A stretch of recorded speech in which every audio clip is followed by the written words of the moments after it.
Uh, Good day to all of you. Welcome to the Committee on Public Finance.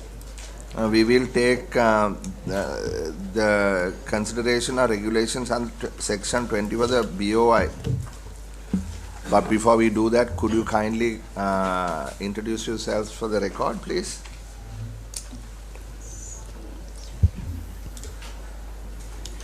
Mr. Secretary, we have got a letter from the Secretary to the Ministry of Investment Promotion that he's on a training program in Japan till the 20th. So therefore he is not able to come and someone else was representing him. Yeah, we both additional secretaries. Okay, right. Would you introduce yourself for the record, please? Introduce yourself. Yeah, I am Dhamini Sinha, additional secretary, now work as acting secretary. I am Manoja Herath, Additional Secretary of the Ministry of Investment Promotion. I am Harsha Rajapaksa, Superintendent of Audit, representing National Audit Office. Renuka Veerakon, DG acting at the BOI. Priyanka Samaravira, ED Research, BOI.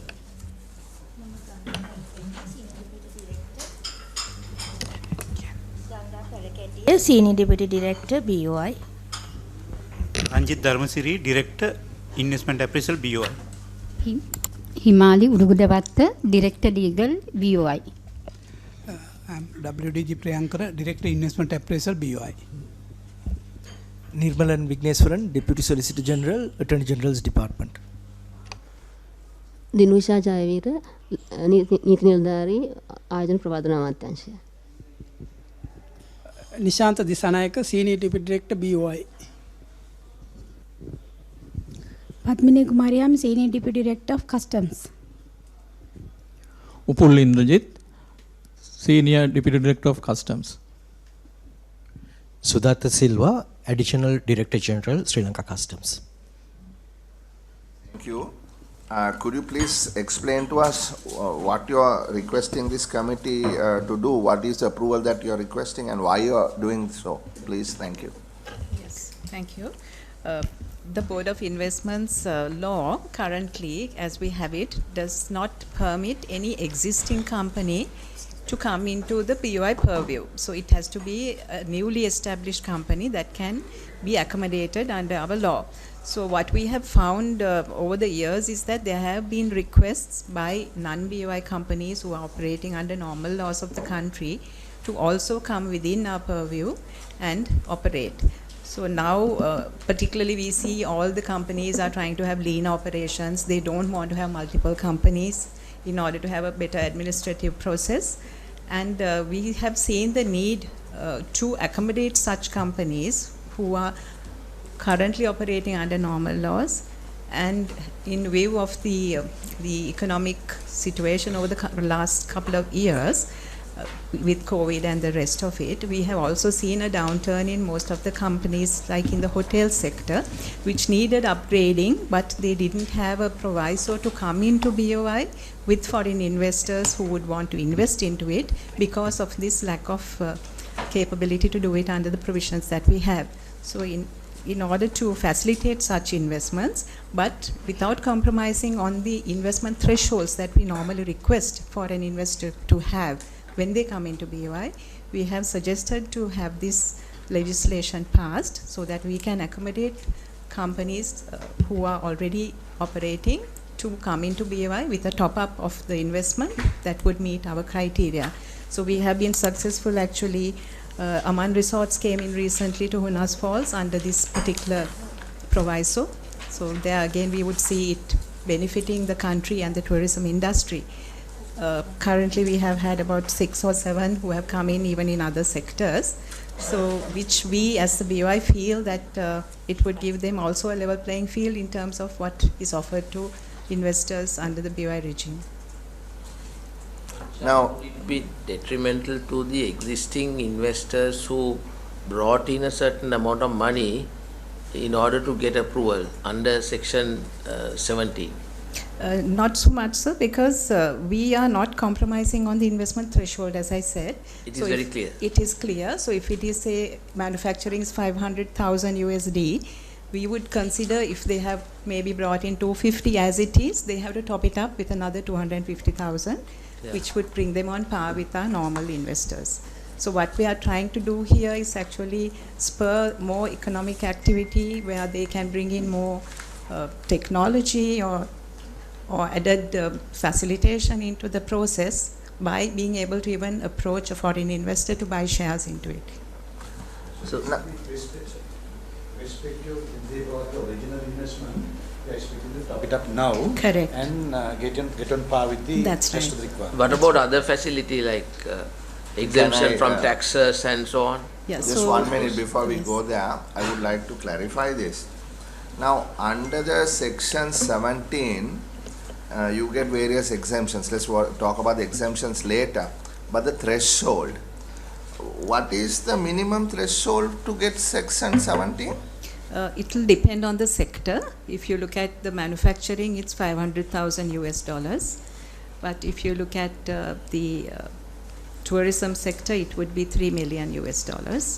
So it differs from, if it is the IT sector, it will be $150,000. So sector-wise, depending on the capital investment they would require to set up, the thresholds differ. Where is that requirement stated, that the differences are, like you said, 500,000 to 1 million, because from what we saw, minimum investment threshold was 3 million. Is that not correct? 3 million for infrastructure hotel. and for hotel sector.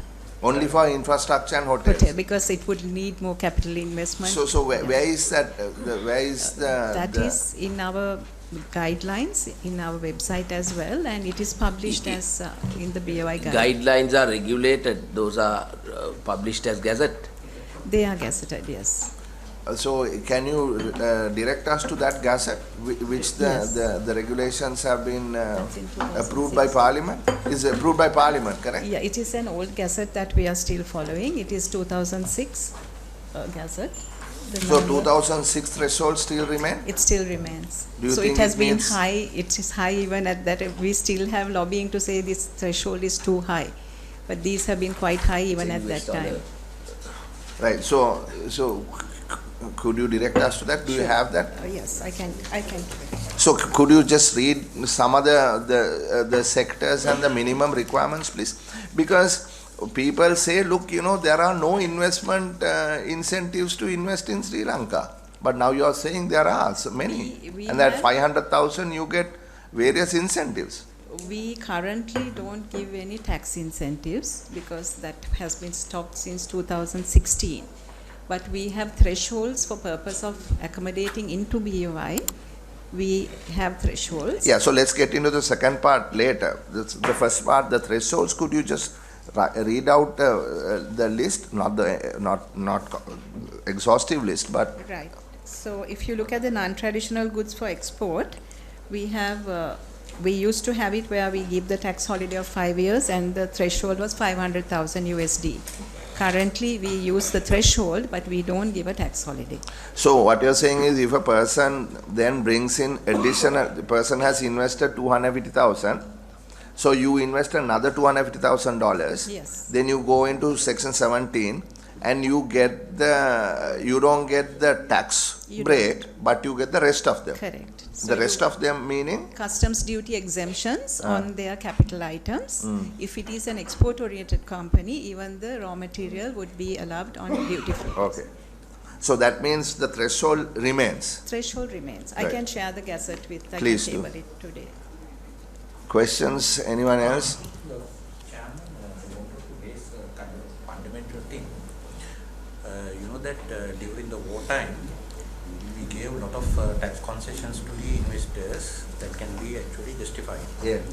But right now we wanted to actually have kind of a data during the last 3 years' time, what kind of investment really come into Sri Lanka in US dollars, Yeah. and what would be the repatriation, right? Actually, some researchers saying that these tax concessions now is a kind of a burden to the our balance of payment and other things, right?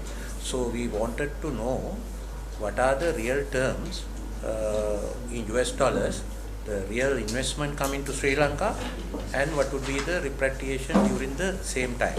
Yeah, it's a good question, and I think it has an answer also. What the honorable member is asking is, A, what kind of concessions have been given, have they been quantified? And B, in terms of money repatriated by the equity holders, what those amounts have been. Now, as you recall, this came up with the BOI. I think, Madam, you also present when you all requested 12-year tax holiday for Hindustan Computers Limited, at which point we asked the BOI, what is the tax expense? Exactly meaning, what are the concessions given during the course of the agreement? How much will the Treasury lose by giving this tax exemption? For which there was no answer. Nevertheless, it became a hot issue, and now the IMF has put a condition that you can no longer give anything unless it is calculated and given. So I saw yesterday for the first time you have done that. It is already present, honorable member, for since 2010 or something like that. They have started calculating, which I think is very good. So at least we know what the cost is to the Treasury, and I think we appreciate it. Would it be available for the... දැන් තියෙනවා. දැන් ඒක website එකේ දාලා තියෙනවා. මම මේ දැන් ඕපන් කරන්නේ. මේක ඒක නෑ වෙබ්සයිට් එකේ It's in the finance ministry website එකේ තියෙනවා. ඒක දැන් එතකොට දැන් උදාහරණයක් හැටියට දැන් අපි ගියොත් මෙතන tax certificate මේකේ තියෙනවා වාහන දුන්නේ කාටද කියලා. නම දාලා තියෙනවා. මෙන්න මේ පුද්ගලයා senior assistant secretary this ministry was given a car on the permit. මේකට මෙච්චර tax අපිට දැන් Mercedes Benz තියෙනවා මේක ගෙනල්ලා cost එක 20 million, tax එක 20 million, එතකොට ආණ්ඩුවට loss එක 20 million. ඒක calculate කරලා තියෙනවා. එතකොට billion කීයක ආණ්ඩුවට treasury tax හම්බුනේ නැද්ද කියන එක තියෙනවා. ඉතින් ඒක ඉතාමත්ම හොඳයි. හරි, එතකොට ඒක අපි සතුටු වෙන්න ඕනේ කමිටුවක් හැටියට. ඒ සම්බන්ධයෙන් අපිට හැකියාවක් ලැබිලා තියෙනවා මේක ජනතාව දැනුවත් කරන්න. දෙන්න එපා කියන එක නෙමෙයි මෙතන කියන්නේ, දෙන එකේ logic එක ඉදිරිපත් කරන්න කියලා.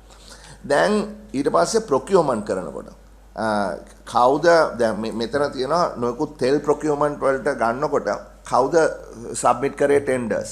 ඒගොල්ලන්ගේ tender එකේ ගාණ කීයද? කාටද දුන්නේ? ඒ සියලු දේ දැන් පබ්ලික් එකට දැනගන්න පුළුවන්. හැබැයි ඒක නැත්තේ ගරු මන්ත්‍රීතුමා අහන ප්‍රශ්නේ. ඒ තමයි කොච්චර රිපැට්‍රියේෂන් එකක් වුණාද? හරි? ඒක මම දන්නේ ඇඩ් කරන්න පුළුවන්ද කියලා. ඒක ඇඩ් කරන්න පුළුවන් නම් මම හිතන්නේ මේක තවත් කොම්ප්‍රිහෙන්සිව් වෙනවා. මම හිතන්නේ අපි මේ පටන් ගත්ත මේ පටන් ගන්නම ගැන අපි අතවශ්‍යම සතුටටපත් වෙනවා. පුද්ගලික මේ පරිශ්‍රකෝ කියලා තියෙන සභාපතිතුමා දැන් මේක මයිනස් කියලා. ඒ කියන්නේ එන අපේ ඍජු ආයෝජනයට වඩා වැඩි ප්‍රමාණයක් මේ ඩොලර් වලින් යනවා කියලා පුද්ගලික පරීක්ෂකව පෙන්නලා තියෙනවා. නෑ ඒක ඉතාමත්ම වැදගත්. මොකද දැන් මම මේකටත් අදාළ වෙන්නම් ඔබතුමියගේ ඊළඟ ප්‍රශ්නෙට මෙතන කැපිටල් ලම දෙන්න කියලා කියන්නේ. ඔව් දැන් ඒක තමයි අපිට ඒක කැල්කියුලේට් කරන්න පුළුවන්ද කියලා මම දන්නේ නෑ.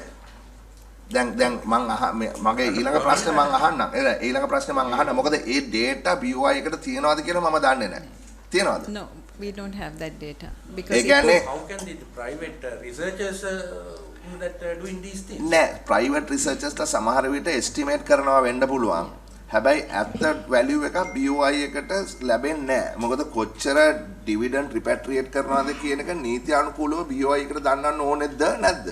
ඒ වගේම Central Bank must know that. No, Central Bank can instruct BOI to do this through the pathway of a commercial bank and not otherwise. Yeah. You see, the problem is it will go otherwise through not only that, what happens thereafter? මේ සභාපතිතුමා දැන් විශේෂයෙන්ම සංචාරක ක්ෂේත්‍රයේ දැන් ඔය කියන සල්ලි ප්‍රමාණය ගෙනාවට පස්සේ ඒගොල්ලන්ගේ ඔපරේෂන් එක වෙන්නේ කොහොමද කියලා කවුරුවත් දන්නේ නැහැ. සල්ලි ටික ගේනවා. ගෙනාවට පස්සේ ඔක්කොම accounts ටික payments ඔක්කොම කරන්නේ රටවල ඉඳලා. එතකොට අපිට කිසිම වාසියක් වෙන්නේ නැහැ. ඒවත් ඔක්කොම මේ ඒක වෙනමම ප්‍රශ්නයක් ගරු මන්ත්‍රීතුමා. ඒක වෙනමම ප්‍රශ්නයක්. But unless it is incorporated into this package, we will not be able to keep the revenue because they will all be operating from outside. With Chairman's permission, I wish you a year and a successful year at BOI and what you do. But the general public, as a student of political science, the general public opinion about BOI is not actually promoting investment, it's a stumbling block. Now, I don't know who created this. I don't know, but we've got to work at it. If our BOI is, general public is thinking, it is absolutely a bureaucratic place, don't go there. If you go there, yesterday I met a Canadian investor who says, I'm afraid to go and give my proposal to them because 6 weeks later, there will be another company making the same proposal with the name changes. So how do you want me to go to BOI? Now, I do not know, madam. I have not worked in your company office, I don't know. But if there's a bad perception out there, it is our responsibility, number one, to find out whether it is true. If it is not true, we got to do a counter marketing. If it is true, we have to do restructuring. So all what we do here will be absolutely meaningless, our effort, time and our intellect put together, unless we get this. And number one. Number two, how are we comparing to other centers of BOI, just not Singapore and Malaysia? Take Tamil Nadu and Telangana. Tamil Nadu government is having 8% economic growth. Telangana is competing with them. What are they doing and what are they not doing? Number two. Number three is, what is your own vision? Let's say another 2030, let's take the year 2030, will you? What do you want to be? How much of money you want to bring in? And then, of course, honorable members' question is, how much of money is brought in one, but how much of money is going out? I think these are the fundamental issues. I wish you, as I started saying, that year 24 will be a turnaround year for BOI, because we are doing all what we can do economically. But one of the absolute issues is the FDI coming into this country and people imagining and experiencing Sri Lanka is a friendly destination for investment. Right? So that's my absolute request to you, and we are going to monitor. In fact, I have told the President that we need to have civic watchdogs over you all. Let's bring some civilians who is going to watch this, then that there is a transparency as well. Right? So that's my request to you this year, actually. Having said that, Honorable Sir, now if that's a more sort of a slightly different issue to the one we are speaking on exactly right now, and that is the calculation of the dividends taken out. So I think we can't resolve that now. I think you should pay attention to this matter. Discuss with the central bank and the Ministry of Finance, and we'll probably give you about 4 weeks time. You come back to us, since you said the Director Research is also here, come back to us as to whether it is feasible, and if so, how you plan to do it. Right? And in publishing this information, what exactly are you expected to publish so that the information becomes public? Sorry, sir. In context of yeah. Now you have started publishing, no? Yes. For instance, now HCL, right? If you take the HCL, exactly what that was given in 2022, was it? Correct. We actually share this information with the Finance Ministry, and Yes. they have a portal where they would publish this. Yes. I think this is pursuant to the discussions they've had with our lenders as well, with IMF and team. Yes. So this is one of the procedures by which there will be transparency into the transactions that are being done in terms of concessions. So have you now, because for the first time, I also saw it last night.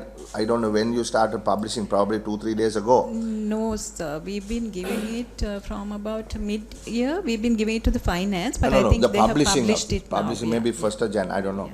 Yeah. Now, can you tell us, going back to our first question, what is the tax expense of the last concession you gave to that IT company? Have you calculated that? Do you know that even now? The foregone is also included into that. The duty foregone, through the concessions, the revenue foregone is also calculated and given in that.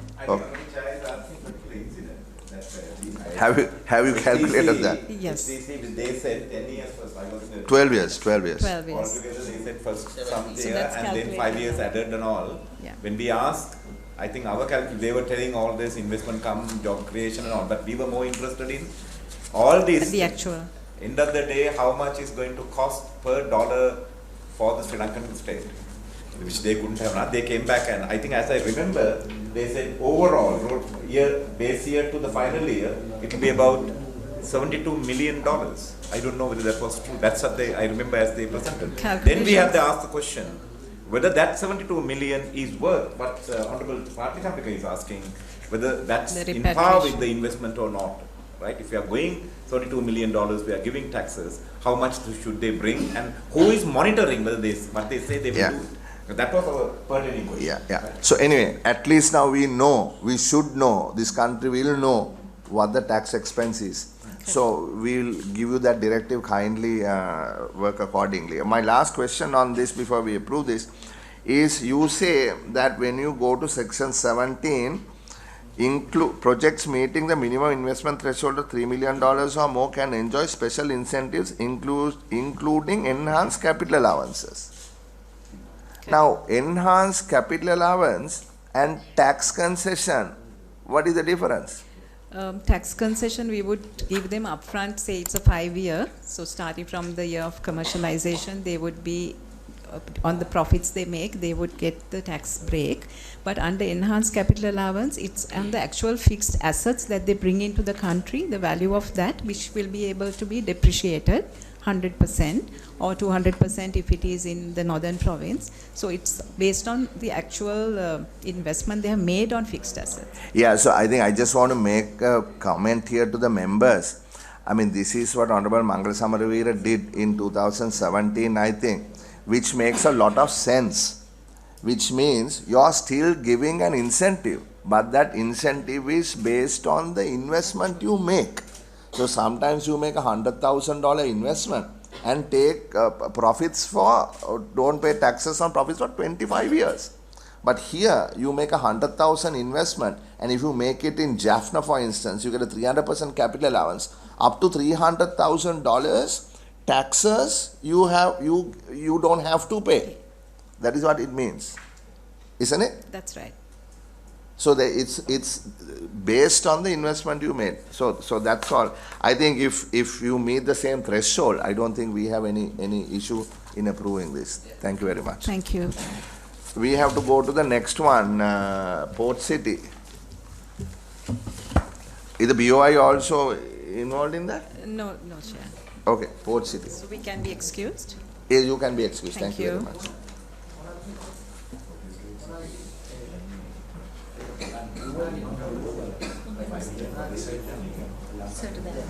All right. Right.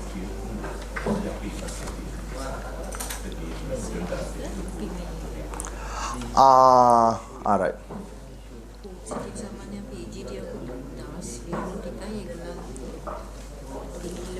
Right. Right.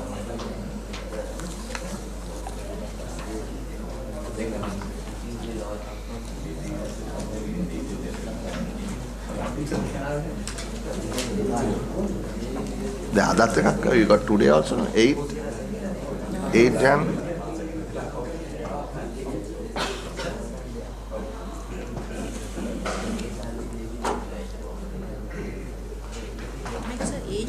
Ages department Oh, okay.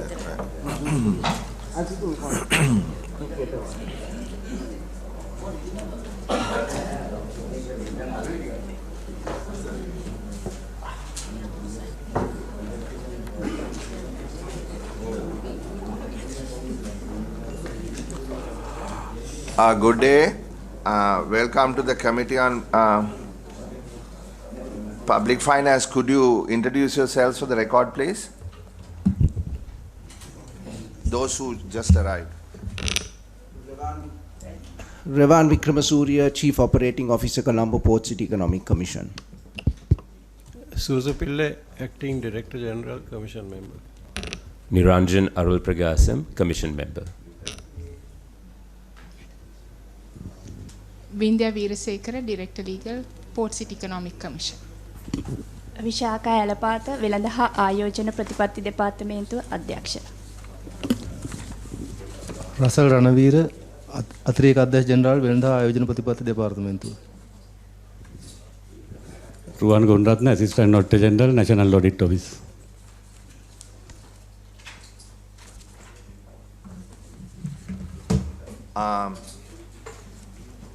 Today we are not going to approve anything, right? But we have to have this discussion because it is important, both from a point of view of the powers that are vested by the Constitution in the legislature, and to what extent those powers can be delegated to outside parties. So this comes down to fundamental governance, right? And first of all, let me express in unison, the membership is appalled how that the powers that you do not have were used by you to do things that you had no business doing. So that is why we are making a very, very firm statement that as a secretary to the ministry, you are responsible, right? You must make sure that the commission is allowed to make decisions for sure, but those decisions must be within the ambit of the powers that have been delegated to them. That is all.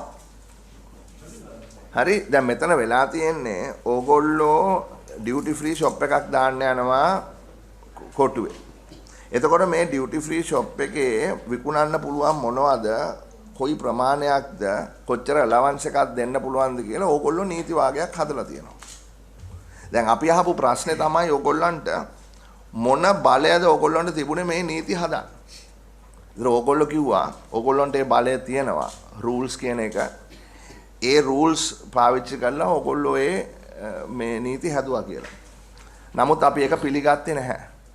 අපි පිළිගන්නේ නැතුව අපි කිව්වා ඒක නීතිපතිවරයාගෙන් ඒ සම්බන්ධයෙන් විමසන්න ඕනේ කියලා. නීතිපතිවරයා දීර්ඝ වශයෙන් මේ සම්බන්ධයෙන් හොයලා බලලා මේ සම්බන්ධයෙන් හොයලා බලලා අපිට මේ පැහැදිලි කිරීමක් ඉදිරිපත් කරලා තියෙනවා. ඒ පැහැදිලි කිරීම මෙන්න මේ විදිහට තියෙනවා. The substantive provisions of the act that deal with the making of rules are section 3.4 and 10.4, which do not relate to the provision of guidelines, exemptions or incentives relating to duty-free operations. The scope of the Commission's rule-making power is limited to community rules and the setting out the procedures for the Commission's meetings. It is for this reason that parliamentary approval is not mandated for rules made by the Commission. මේකේ තියෙන්නේ ඔයගොල්ලෝගේ club house එකට යනකොට T-shirt එකේ collar එකක් තියෙන්න ඕනද නැද්ද?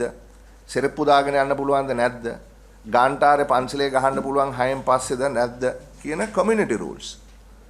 ඔයගොල්ලන්ට කිසිම විදියකට මේ පාර්ලිමේන්තුව විසින් ඩෙලිගේට් කරලා නැහැ. මොනවටද ඩියුටි ෆ්‍රී කරන්න පුළුවන්? කොච්චරද ඒකේ ලිමිට් එක යනාදී වශයෙන්. ඔහු ඊට පස්සේ කියනවා in the circumstances, the proper course of action to be followed would be to... On which are you reading 18 December letter? Yes, sir. 22nd. Sir. In point number 8, in the circumstances, the proper course of action to be followed would be to make regulations following the procedure set out in section 71 of the Act, instead of making rules under section 72 of the Act. එතකොට මේ 71 එක යටතේ හැදුවාම පාර්ලිමේන්තුවේ මේකට අනුමැතිය ගන්න ඕනේ. 72 එක යටතේ තමයි අනුමැතිය අවශ්‍ය නොවෙන්නේ. ඉතින් අපිට ඉස්සලා මේක එතකොට ඒ නිසා මේක කරන්න බෑ. ඔයගොල්ලන්ට නීත්‍යානුකූල බලයක් නැහැ. Tamanට ඕන විදිහට ලයිස්තු හදලා කියන්න මෙව්වට අපි ඩියුටි ෆ්‍රී දෙනවා. මෙන්න මෙව්ව තමයි මෙච්චර විස්කි බෝතල් පුළුවන්, මෙච්චර ඔරලෝසු පුළුවන්, මෙච්චර ටෙලිවිෂන් පුළුවන්, මෙච්චර රෙෆ්‍රිජරේටර් පුළුවන් කියලා ඒක ඔයගොල්ලන්ට කරන්න බෑ. ඒ නිසා අපි ඒ අනුමැතිය ලබා දෙන්නේ නැහැ.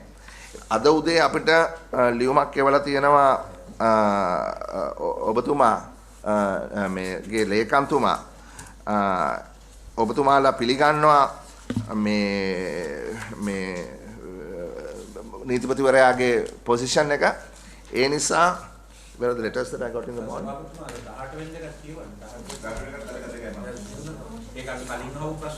Oh. ඒක දෙවනුවට ගන්නවා මේ ඉස්සලා rules එක විතරයි ඊට පස්සේ කොහොමද අද උදේ ආපු ලියුම් ටික ඊට පස්සේ ඕගොල්ලෝ කියලා තියෙනවා ඕගොල්ලෝ නීතිපතිවරයාගේ මතය පිළිගන්නවා කියලා ඒක වැරදි කියලා තියෙනවා ඊට පස්සේ අපිට එවලා තියෙනවා draft gazette එකක් ඒ draft gazette එක මේ මාස මේ 12 වෙනි සිකුරාදා ඒ කියන්නේ මේ හෙට අනිද්දා සිකුරාදාට කලින් ඉදිරිපත් කළා ඕගොල්ලෝ ගහපු ගැසට් එක ඉවත් කර ගන්නවා කියලා. හැබැයි ඒ අතරවාරේ දිනේෂ් වීරක්කෝටි සභාපතිවරයා ඕගොල්ලෝගේ කමිසමේ කියලා තියෙනවා ඕගොල්ලෝ දැනටමත් අත්සන් කරා කියලා 4 දෙනෙක් එක්ක. මේ තියෙන්නේ serious commitments have been shown by 4 duty free operators. මේ දැන් ආපු ලියුමේ තියෙනවා as per the CPCEC Act authorized persons agreements have been executed with the above companies and have been issued with authorized persons licenses. දැන් මෙතන ගැටලුව තියෙන්නේ authorized person license එක ඒගොල්ලෝ ගත්තේ මෙන්න මේ දේවල් ඒගොල්ලන්ට duty free විකුණන්න පුළුවන් කියන බලාපොරොත්තුව සමග. හැබැයි දැන් ඔබතුමන්ලා කියනවා ඒක එහෙම නෑ. ඒක දැන් අයින් කර ගන්නවා. අලුතෙන් rules එක පාර්ලිමේන්තුවේ සම්මත කරපු එකක් ඉදිරිපත් කරනවා කියලා. එතකොට මේක දැන් ඉදිරියට යන කලින් අපි දැනගන්න කැමති මේ වගේ දෙයක් කොහොමද වුනේ? ඒකයි ඉක්ුත් කරපු ඒවා cancel වෙනවද අපේ මේ නිර්මල් is there අපේ No, we'll ask that later.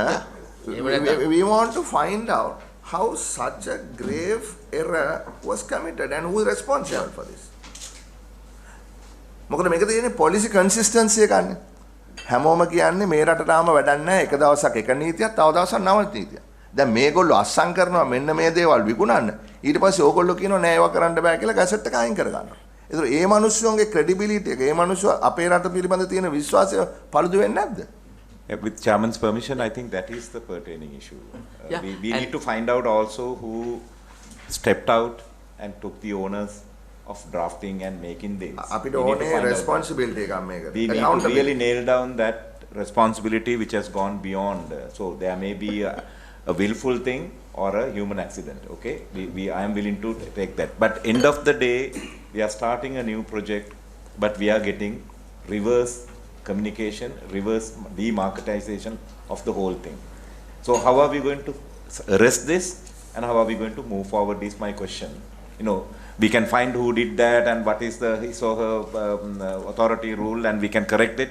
But then these people who had been already signed, they are ready, they came to invest. Now we are saying no, you can't invest. And then according to your chairpersons and reading here the text, he says with 4 more people have been willing and they are saying no, we can't negotiate with the same rule, we have a new rule. But this completely demarketing. Yeah. And how are you going to convince them? Because now we want accountability. We seek accountability. Who is responsible for this? I mean, Ministry Secretary must reply. Yeah. We are waiting. We are asking him. Yeah. Yeah, you wrote the letter to me. අපි ඇත්තටම 23යි අංක 23යි 33 14 කියන gazette එක ගැහුවේ 2023 මැයි 22. මේක ගහනකොට මේක මේ rules කියන එක ඇත්තටම අමාත්‍යාංශයටවත් නීති කෙටුම්පත් සම්පාදකයටවත් මේක අහුවෙලා තිබුණේ නැහැ. මේක කියන්නේ පනතේ 72 වගන්තිය යටතේ පුළුවන් කියන එක තමයි අපි අමාත්‍යාංශයත් හිතුවේ. ඒ වගේම මේ අපි නීති කෙටුම්පත් එකට යවලා තමයි මේක ගැසට් කරේ. නමුත් මේක පස්සේ තමයි මේ අමාත්‍යාංශයටත් මේ මෙතෙන්දී එළි වුණාට පස්සේ මේ දැනගත්තා.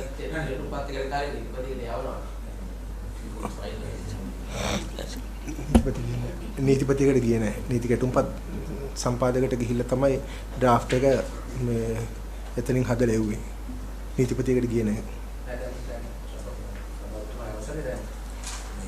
මොකද කරන්නේ? නීතිපති දැන් වෙන්නේ නැහැ ඩිජිටල් උපකරණ යවුවේ නැහැ දැන් නීතියට පටහැනි දෙයක් වෙලා තියෙනවා දැන් මොනවාද බලපත්‍ර වගේ දීලා තියෙනවා Exactly. What is the were you the secretary at that time also? now Were you the secretary at that time? No, the secretary No, is he's not the present additional today. secretary. He's the additional secretary. I'm the additional secretary. Actually we have to resend that which නෑ ඒක වෙලානේ first දැන් gazette. No, that has been rescinded We already. have published one. එතකොට That එතකොට means- license උත් දීපු ඒවා cancel වෙනවා. Resin වෙන්නේ සිකුරාදා. Yeah. 12 වෙනිදා resin වෙන්නේ. then what happens to the rescind වෙනවා license ටිකත් automatically cancel වෙනවා. really they will affect it. They will be affected. එතකොට ඒගොල්ලන් කොහොමද මේගොල්ලන්ට මොකක්ද දෙන්න උත්තරේ?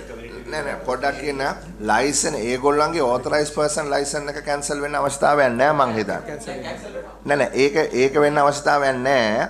මං හිතන්නේ ඒකයි මේකයි අතර යම්කිසි mutual exclusivity එකක් ඔයගොල්ලන්ට හදාගන්න වෙයි. මොකද නැත්තම් අපිට ලොකු ප්‍රශ්නයක් එනවනේ. අපිට ඒක cancel කරන්න බෑනේ. අපි මේකේ මේ rules කියන එක වෙනුවට දැන් අපි මට ඇහෙන්නේ නෑ. එතකොට ඒ දීපු approval එක ඒ විදිහටම දෙනවද?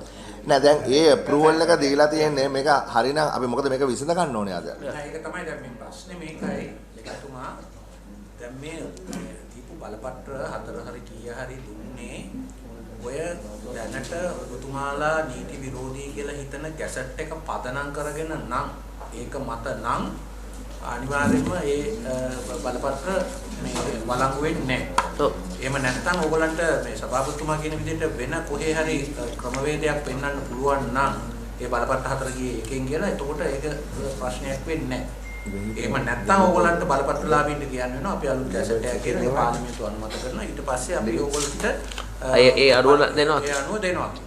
හැබැයි ඒ කොන්දේශ ඉදිරිපත් කරන්න ඒකයි කියන්නේ. දැන් ලේකම්තුමා සභාපතිතුමා මෙතන ප්‍රශ්නයක් තියෙනවා. දැන් අලුතෙන් දෙන නිකුත් කරන ගැසට් නිවේදනයට අනුව කලින් දීපු කොන්දේසිම දෙන්න පුළුවන්ද? ඒ දීපු බෙනිෆිට්ස්ම ෆැසිලිටිස්ම දෙන්න පුළුවන්ද? with the permission of the chair. We don't know how they are, what chair සභාපතිතුමා ඔබතුමාගේ අවසරය පරිදි මම පුංචි කාරණයක්. Please, yeah. I think the AG's representation is here. Then already they have signed these 4 agreements, no? So I think even though that they can like government institutions can apply to the bite according to the AG, but those 4 can go to the for the legitimate for the actions. And then we will not be able to do anything regarding that because they can already they have commercial codes or higher codes, as the member says. There will be more definition regarding the 72 whatever the section is there. Yeah. The AG has the fullest authority to give whatever So is it only instructions 4? to the government, but when it's come to those 4 can go to the actions as well. Or remember, is it only 4? I wish it's only 4. I am not aware anything. Just like whatever Because the information which we have issued license for 12 people, so 4 are falling into the temporary. No. Yeah. Shall I would like to hear from the Honorable AG's idea. Yeah, just one moment.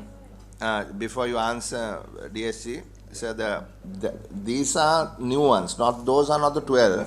These are for the duty-free shop. Yeah.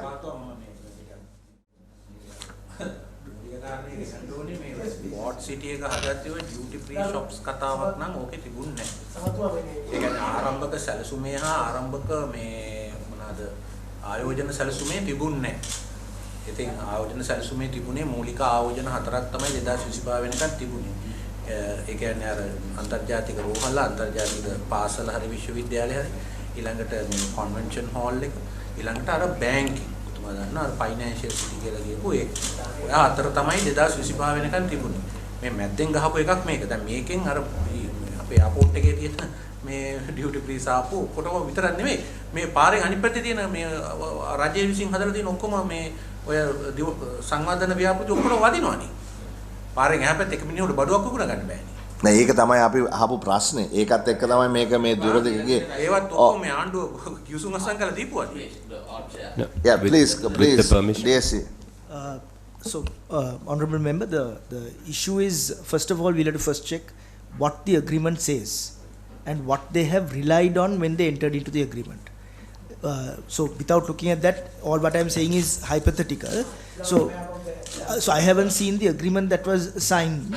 So one argument will be, even though it is whatever they may have relied on, if it is ultra vires, in other words, if it is illegal, outside the powers of the commission, then the standard idea is nothing can stand on something which is invalid. Yeah. So moment that is invalid, that nothing flows from that. So the agreement could be annulled. That is one way of looking at it. But it could also give rise to, they could say that they have entered into this agreement based on the representations made by the commission. That could give rise to claims based on the representations made by them. So they could say, we have incurred this much of damages because you said this is possible. It is possible, no? It is possible. So for that, they will have to prove what damages they have incurred. So it all depends on the context and the facts. So these are some of the possible lines that it could go through. It could be just simply... I haven't gone through the exact section, right. But I think I do agree on the aegis idea. But there is a possibility of going to the courts, and also they can argue on the sections definition as well. They might be able to do that. Yeah. With the permission of the chair, may I just add Please. to what? Yeah. May I just add to what the DSG said? So in order for anyone to do business in the area of the port city, you have to be an authorized person. Anybody. So these people are authorized persons. However, to get the benefit, that is to deal with permitted customers, allowances, permitted goods, you have to be classified as a business of strategic importance. For the duty-free operators to get that status, they have to get qualified under the gazette that was submitted in October. None of them, the commission, none of them have submitted an application, nor has the commission approved them to become a business of strategic importance. So there is no legal standing for them to file action because they have not been classified as a business of strategic importance as yet. See, we understand a duty-free shop can't be a business of strategic importance, no? Yeah. That is basic knowledge, no? I mean, if you're building some IT center or something, that may be a strategic importance. But to have a duty-free shop, the 4 duty-free shops, I don't see it being a strategic importance. That's not the point. The point is, we need to find a resolution. I don't want the investment to get into any issue. We want it to go ahead. Okay, so let us look at it from that point of view. Let us see how we can resolve this with a minimum amount of damage. Now, the question that arises is this, Mr. Arupragasham. One is, please tell me how many different programs are there for people who are coming from overseas, either foreigners or locals having worked overseas or gone on holiday, to avail themselves of goods duty free? How many government programs are there? And the second question is, are they similar? Connected to that is, should they be similar? So please answer me those 3 questions. So I'm not aware of the number of programs that are there, but what we discussed at the commission with regard to this matter and the rules was that we, after rescinding the rules, we defer to customs and the Trade and Investment Policy Department to guide us on this matter. Now, should you have not done that before? In hindsight, we probably should have. I mean, come on, man. I mean, this is the commission. How can you assume powers that you do not have? And for instance, let me tell you, now you better tell me the commission or whoever it is running this, supposed to run this duty-free shop. If a person comes to this duty-free shop, say I go overseas and I come back, how much duty-free stuff can I buy? $5,000, right? $5,000. Correct? Am I correct? But it depends on the duration. Duration and the country of No. travel and all that. Yeah. Where? If you've gone to Middle East, it's different. If you've gone to US, it's a Quota differs. Quota differs. No, Depends that is on what I am saying. That is one program. Yeah. In this program, there is no such thing. Is there? What is the criteria of entitlement? Did you make any criteria? May I? Yes, please. Honorable Chair, yes. So I think commenting on the point the Honorable Chair mentioned, the framework that is adopted for the downtown duty-free mall is different to the existing allowances given under the customs ordinance for returning Sri Lankans, which is a time-based allowance, right?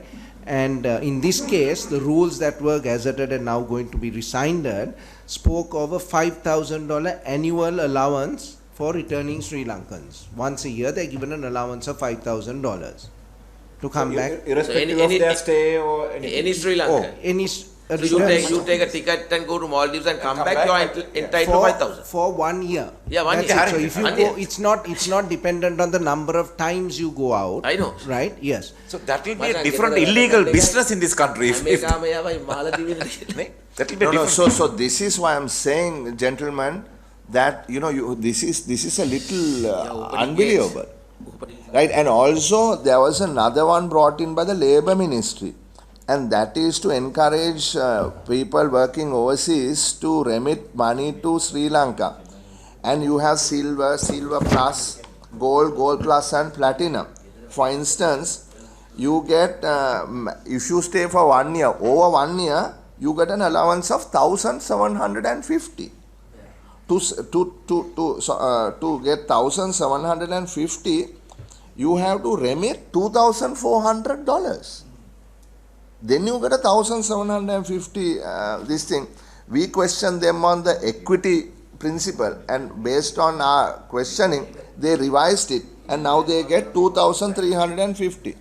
The maximum that you can get is if you have remitted 24,000 United States dollars in 1 year to Sri Lanka legally, you get a allowance of $6,550. And to get that, you have to remit 24,000 US dollars. Here you don't have to remit a single cent. You can go to Maldives and come back and get $5,000. So the question is, We will be responsible for economic crisis. So the question is this, Mr. Vikramasuriya, I think you need to sit with the different, because you can't have 3 different, I think, programs running at the same time in the same place. How can that be? You will distort the market on the one hand, and you will cannibalize the market on the other hand. Plus, it's contradictory to each other. It's contradictory. So I think my advice to you, Mr. Secretary, is to sit with all the relevant parties, look at the different programs you have, and come to some sort of agreement, arrangement, which is not conflicting with each other, so that you can proceed. And on the other hand, make sure that, like you said, that you keep these investors, still on board until you resolve this matter. So I think that's all we need to say. One moment, sir. All we need to say about this particular matter, I think we have spoken enough. But I am not going to let you go until you tell this committee who is accountable for this. Honourable Chair, before you they can get thousands of investors on these type of terms. I have to go to the lobby, so excuse me. My opinion is, if you want to record, since this has gone such deep, and I can see these 4 duty-free operators operating under our given rules become a major issue that will be taken inside, and all of us will be questioned. So you got to sit down with them and say, this is no way forward. What is the best offer we can give? Because if these programs are being contradictory, as we understand to completely, this will lead into, in Northern Province there is a thing called Kuruvi.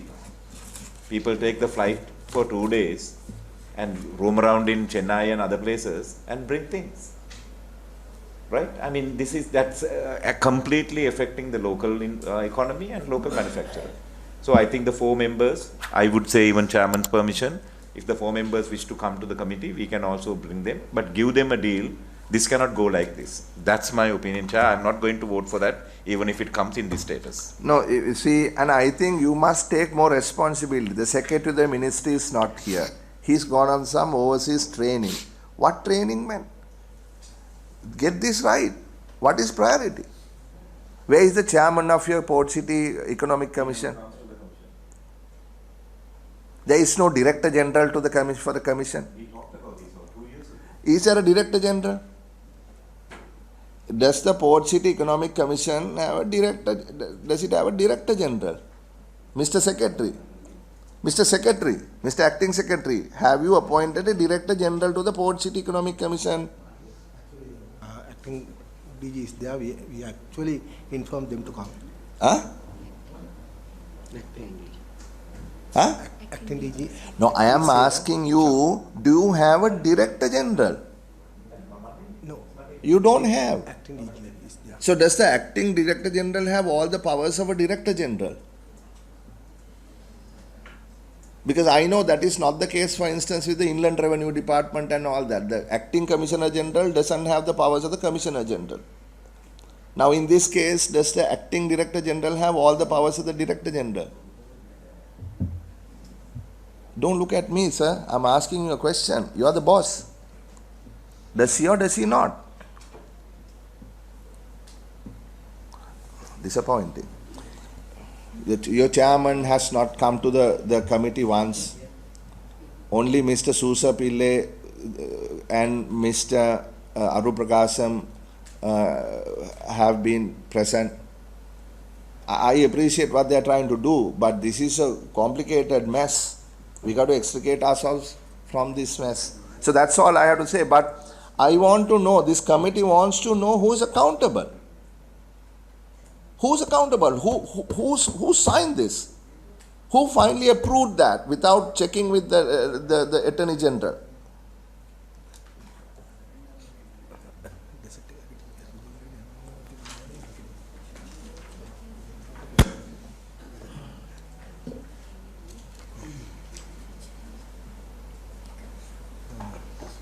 Actually, it has come to ministry, and ministry also has responsibility.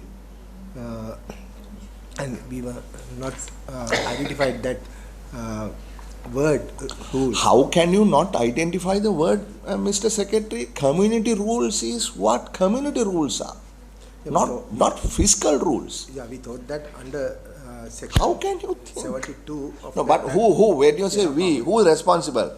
Tell us who is responsible for this.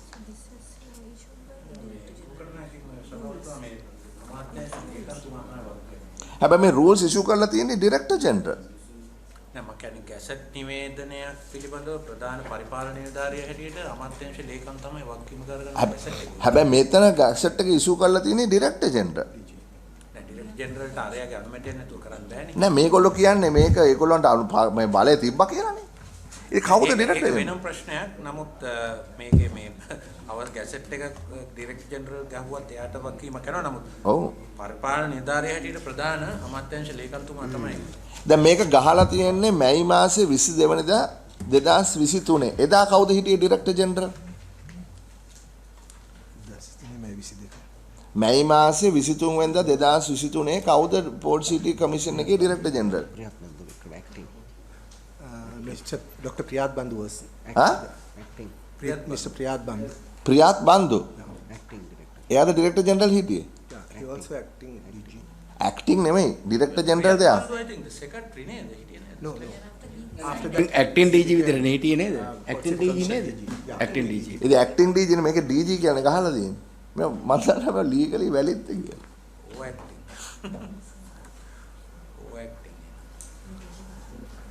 But so go ahead and meet with this ministry, meet with the AG, and now this is time is of essence here now. You have some investors waiting. You can't delay this. And on the other hand, you haven't checked on the different programs that exist. Some people for 1 year can only buy 1,600. In your one, you can buy 5,000. If you remit $24,000, you can buy 6,500. There are so many different things. You are going to create a big mess here unless you resolve this and come on the same page. That's all there is to it. But I want the secretary direct this. This committee want to know who was responsible for this and what action you are going to take. Disciplinary, otherwise, whatever, so that this does not happen again. We want this. Now let's go to the next point in your Port City, Mr. Secretary. The DSG has sent us a long, complex and comprehensive letter about the temporary permits. දැන් මේ මොනවාද తాවකාලික බලපත්‍ර මේක අසං කරලා තියෙන්නේ ආචාර්ය Avanti Perera DST Attorney General වෙනුවෙන්. එතකොට නීතිපතිවරයා දකින විදිහට මේවා එකක්වත් වළංගු නැහැ.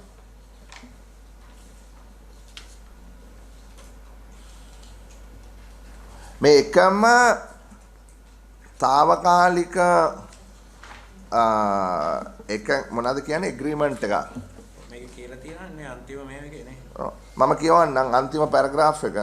Therefore, upon a careful consideration of the material which has been made available to this department, it appears that the companies operating leisure activities under item numbers 1, 2, 3, 4, 5, 6, 7, 8, 9 and 11 above are not authorized persons who are lawfully permitted to engage in business in and from the area of the authority of this Colombo Port City in terms of the Colombo Port City Economic Commission Act. No observations are made in respect of company 10 and 12 above as relevant license agreements have not been have been furnished. තව එකත් වැදගත් දෙයක් කියනවා. Although it appears that the Colombo Port City Economic Commission has, at a meeting held on 20 July 2021, granted approval to CHEC to proceed with the aforesaid list of temporary activities, a copy of the decision taken by the CEC at the said meeting has not been furnished, and the provision of law under which such approval had been granted has not been clarified. I mean, there seems to be a big problem in this commission.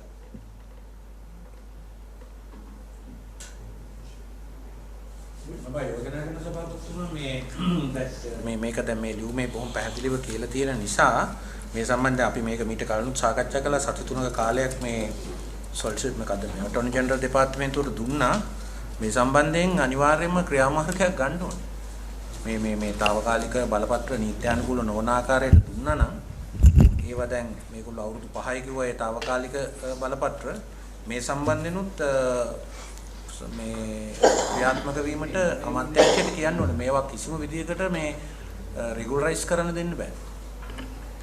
මේ සම්බන්ධයෙන් අනිවාර්යයෙන්ම නීතිමය ක්‍රියාමාර්ගය මේ අවසර දීපු බලපත්‍රලාභීන්ට ලැබෙන්න ඕනේ.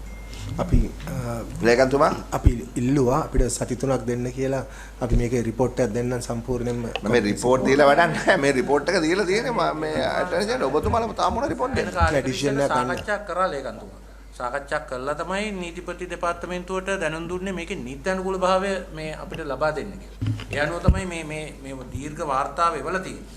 ඉතින් ඔය ඔතන තිබිච්ච ඔය ඔක්කොම ප්‍රශ්න ඒගොල්ලෝ විසඳලා තියෙනවනේ. මේකේ මේ තියෙනවනේ මේකේ කියලා මේ ඔය temporary facilities, temporary arrangement and temporary activities, the material which has been made available to this department does not indicate that they fall within the development contemplated under the project agreement read with the tripartite agreement, particularly as any such development would have had to be subject to the procedure in terms and conditions set out in Italia clauses 13 and 24 of the set tripartite agreement. ඒ අර උතන අපිට කලින් පැහැදිලි කරපු ඒ ඔය tripartite agreement ඒ ඔක්කොගෙම මේක වැටෙන්නේ නැහැ මේක ඒවට අදාළ වෙන්නේ නැහැ කියලා බොහෝ පැහැදිලිව මේ එතුමිය මේක උද නීතිපතිතුමා පැහැදිලි කළා තියෙනවා. May I speak, yes, Chairman? Yes, so these temporary activities, again, I just like to remind the committee and everybody here, in going into 2000, in 2020, and then coming into 2021, there was a lot of public discourse and discussions about this port city that was created. So this is even going back to prior to the act was being passed in May 2021. Right, so there was a lot of questions. Is this a part of Sri Lanka? Can Sri Lankans come in here? And there was a lot of negative sentiment that was created. Okay, this is notwithstanding the fact that I think in 2020 a gazette was issued clearly demarcating the Colombo Port City as a part of the Colombo district. Right. Sorry to interrupt you. You know that we signed an agreement in 2015. You know that all these sentiments being considered. And all the land plots there in the port city before the reclamation gazetted under the UDA by the president himself, and so no such that rumors or any that things you are mentioning right now, that has been resolved in 2016, right? Because I am the subject minister, and we signed the agreement, and thereafter we began the reclamation, right? So no such a thing, no such a thing. We resolve all these issues. That's duly noted. So if I please go through the agreement we signed in 2016 August. නෑ මෙහෙම දැන් මාධ්‍ය වලින් පහුගිය කාලේ පුරාවට මේක නිකන් එක එක රියුමර්ස් කියන්නේ වෙබ්සයිට් වල සෝෂල් මීඩියා වල මේ මිනිස්සුන්ට මේක සාමාන්‍ය ජනතාවට යන්න බෑ ඩොලර් 100ක්ද කොහෙද ගන්නවා ඒ වගේ නිකන් විවිධ කතා ගියා. ඉතින් ඒ කියන්නේ දැන් මම කියන්නේ එහෙම ඒක ගරු මන්ත්‍රීතුමා ඒක නිසා තමයි අපි පබ්ලික් පාක් එකක් ඇතුළේ. ඒක හරි. මම කියන්නේ එහෙම රියුමර්ස් ගියා. මේ පබ්ලික් පාක් එක මිනිසුන්ට විරුද්ධ කළේ. මේක මේ රටේ කියලා පෙන්නන්නයි. කැලලන් නෙවෙයි වෙන රට චීන නීති තියෙන්නේ මේකට කියලා ඒ වගේ මිනිස්සු අතර ගියානේ කතා. ගොඩක් කිව්වනේ ඔතන කොළඹ ගිලා බහිනවයි කිව්වා ගල් මදි. ඒ ගල් ටික ඉවර වෙනවා. ඒ වගේ විවිධ කතා කිව්වනේ. මොන ප්‍රශ්නයක්වත් වෙන්නේ නැතුව ඒක කරානේ. ඒකින්ද මේ ඔය ප්‍රශ්න 2015 ඔය මැතිවරණෙදි මැති වුණා කමිෂන් එකක් දැම්මා. හරිද? කමිෂන් එකක් දාලා ඒ කමිෂන් එකනොත් ගොඩාක් යෝජනා ගොඩක් ආවා. ඒව ඔක්කොමත් අරගෙන EIA කරලා විදේශ මේ කට්ටියන් ගෙනල්ලා හයිඩ්‍රොලොජිකල් සර්වේස් කළා. අපි ගොඩාක් මහන්සි වෙලා මේක මේ මෙතෙන්ට ගෙනාවේ. ඒ කියන්නේ මේ නිකන් මේ රෙක්ලමේෂන් එක පාස් ගෙනල්ලාත් ඇරලා නැහැ. ප්‍රශ්න අදටත් ඇති. දැන් ඔය වගේ ඔය 5000 කතාවෙන් අර එහා පැත්තේ කඩසාප්පු ඔක්කොම වෙයිලා ලොකු ප්‍රශ්නයක් ඇති වෙන්න පුළුවන්. නමුත් මෙතුමා කියනවා වගේ මේ ලොකු කලබගෑනියක් 2020 තිබුණේ නැහැ. ඒ කියන්නේ එතකොට මේ ප්‍රශ්න සෑහෙන විසඳිලා මේක භෞතිකව ගොඩනැගිලා මේ CHEC එකේ චාර්මන් මෙහි ඇවිල්ලා අපි 2018 ඔක්තෝබර් මාසේ අපි මේක මේ සේල්ස් සෙන්ටර් එක ඇරලා මෙහෙම ඉන්වෙස්ට්මන්ට් කරනවා කියලා පබ්ලික්ලි අනවුන්ස් කළා. ගොඩක් වැඩ කරලා ඉවර දුන්නේ. මොකද 20 පටන් ගත්ත එක නෙවෙයි මේ. So if I can continue, thank you very much for that clarification. Sorry to disturb you. No. Clarify what you are your comments are duly noted, honorable member. So in April 2021, the project company PortCity Colombo Private Limited wrote to the Ministry of Urban Development and Housing, right, informing them of the need to carry on these temporary leisure activities, right, and that was duly approved by the and that's what is on the correspondence between the Ministry of Urban Development and Housing and the project company. There were approvals granted or no objections granted, and then that is what actually is continuing to date, right? And the messaging given by the project company is that to actually market and promote this location, that they needed this. And that's how the evolution of these, and as we've actually tabled and clearly clarified, looking at the agreements that the project company has signed with their agents stroke subcontractors, there are set timelines that they're all going to be terminated or come to an end. Mr. Vikramasuriya, that's all fine. We are not trying to put a spoke in the wheel. What I'm trying to, make you sort of understand is that there are certain laws within which you need to operate, right? So you have to make sure that happens. Now, I'm stating verbatim the letter by the AG, although it appears what you are saying. At the meeting held on 20 July 21, granted approval to proceed with the aforesaid list of temporary activities. A copy of the decision taken by CPCEC at the said meeting has not been furnished, and the provision of law under which such approval has been granted has not been clarified. This I am not saying. This is the Honorable Attorney General who is saying.